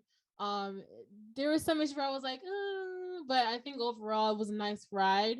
At the end I was hyped because I think that last action scene, you know, I forgot it, but I think when I was enjoying it, I was just allowing myself to go through the motions. So I enjoyed it. It was fun. Sam, final thoughts? I don't think this film was so necessary if you're going to just less than like an hour and 20 minutes. It was just it was like an hour and 10 minutes. Like if you like take out the beginning and end credits. So I'm gonna say like a lot of the animated movies has not been hitting as well as I agree. recently, and it's falling on to everybody's running on the same one timeline and everything instead of in this timeline we're doing this movie, in this timeline I'm doing that movie.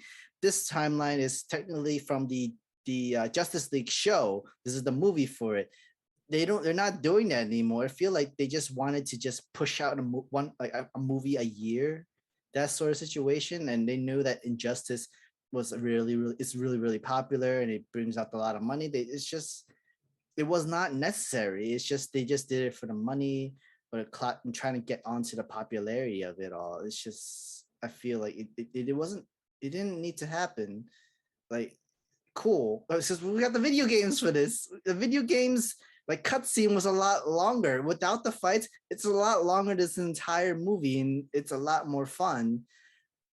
I think you were just after the money at this point. If you were just gonna make an animated movie out of it, and it's always it wasn't about in money. its best, and it wasn't in its best quality neither. So, yeah, Steve, final thoughts?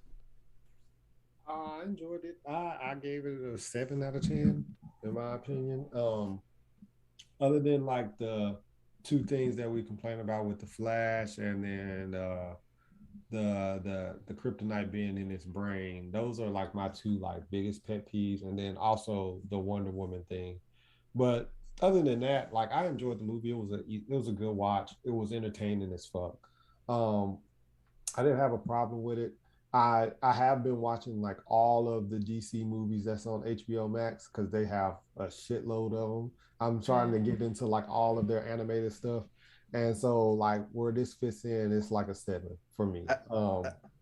I won't do don't do Under the Red Hood because they don't give you the whole decision of which path to choose from. It's just only that one storyline, unfortunately. Yeah, I watched one of them, and then there was another Batman movie on there where it was literally just a recap of the movie.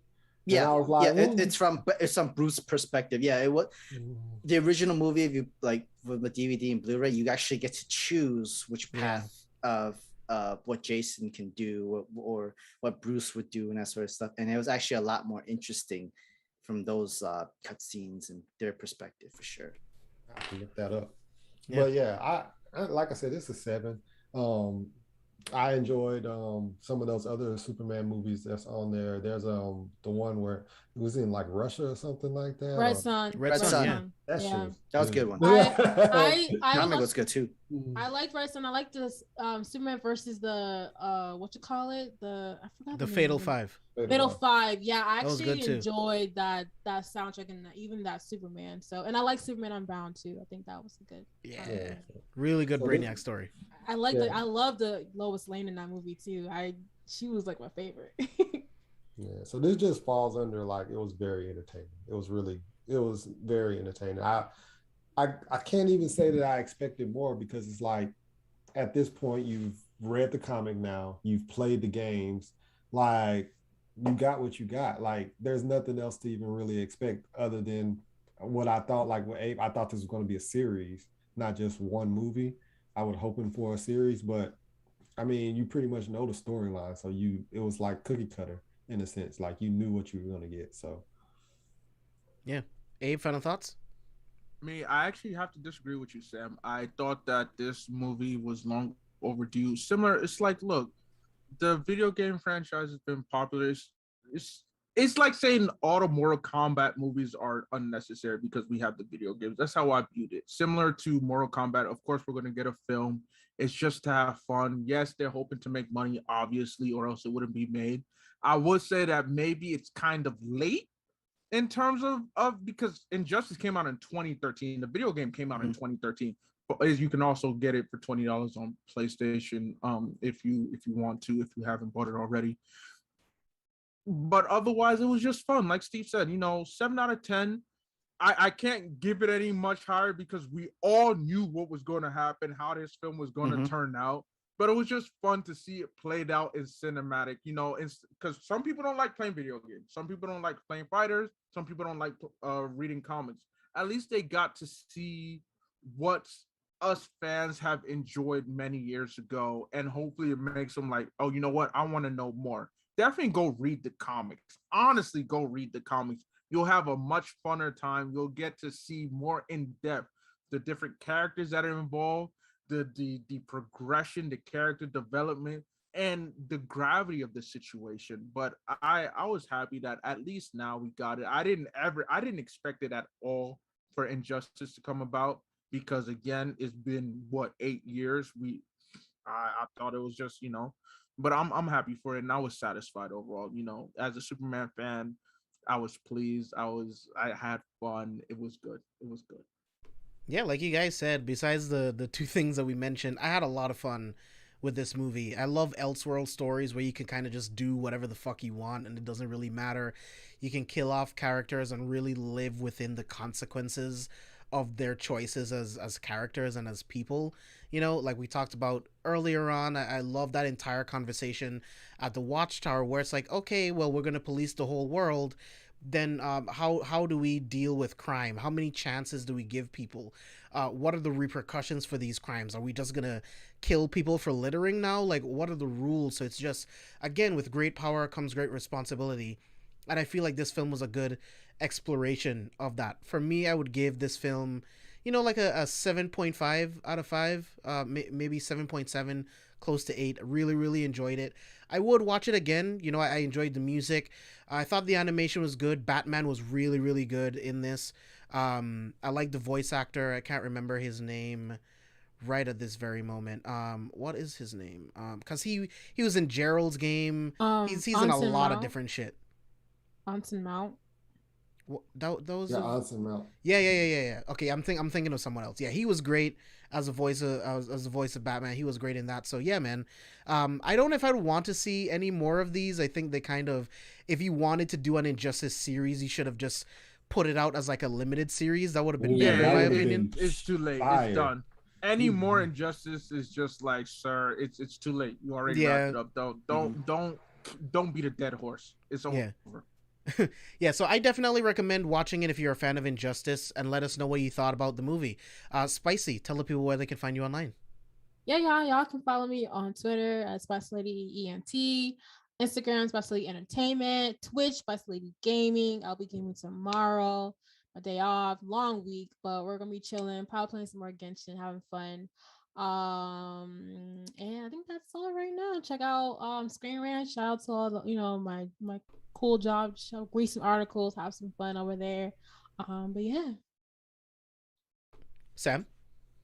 You guys always find me at Sam the Mega Man at all my social medias, but always follow Anime Lately on YouTube, on Twitter, everywhere you can. All descriptions will also be down below, guys. Thanks. Steve? Oh yeah, you can follow me at ScoopSteve1428.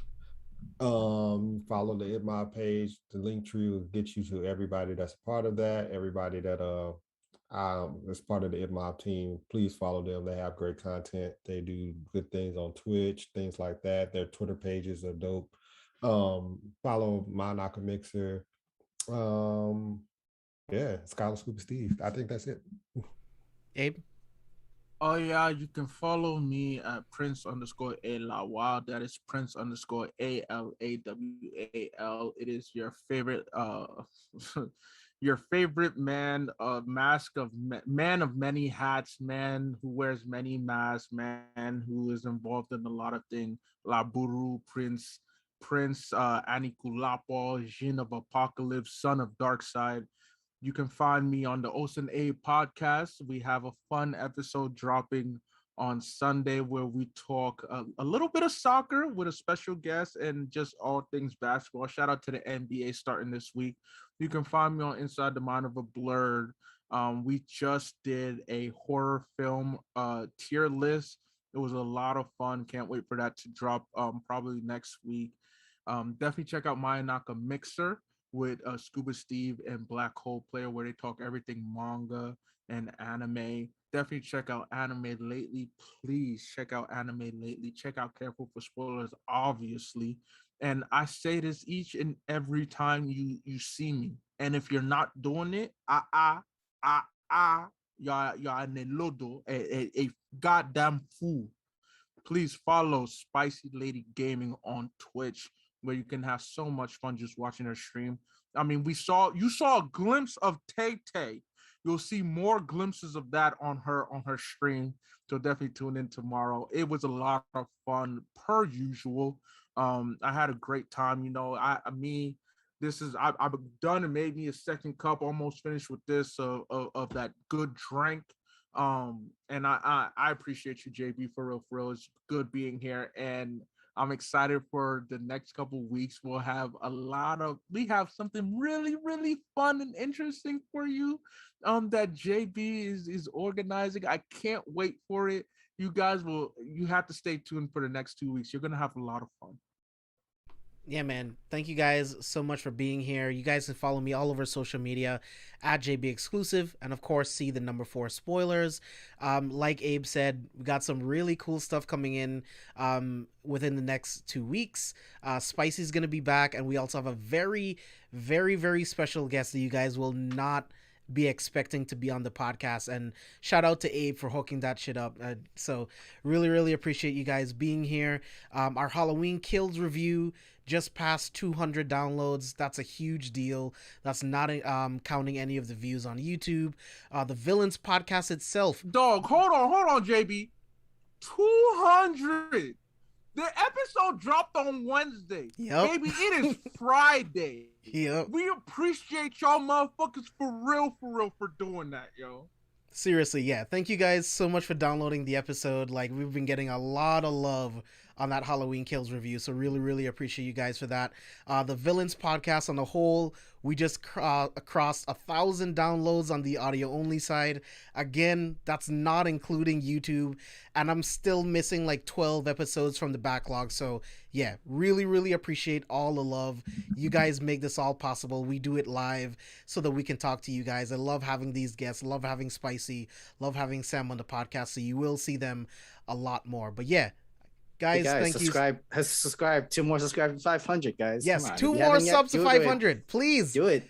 Share the podcast. Share it with a friend. We've been getting a lot of love on the audio side, but subscribe to the podcast here on the YouTube. But yeah, thank you everyone here on the panel. Thank you everyone that chimed in here in chat. We'll see you guys on the next one.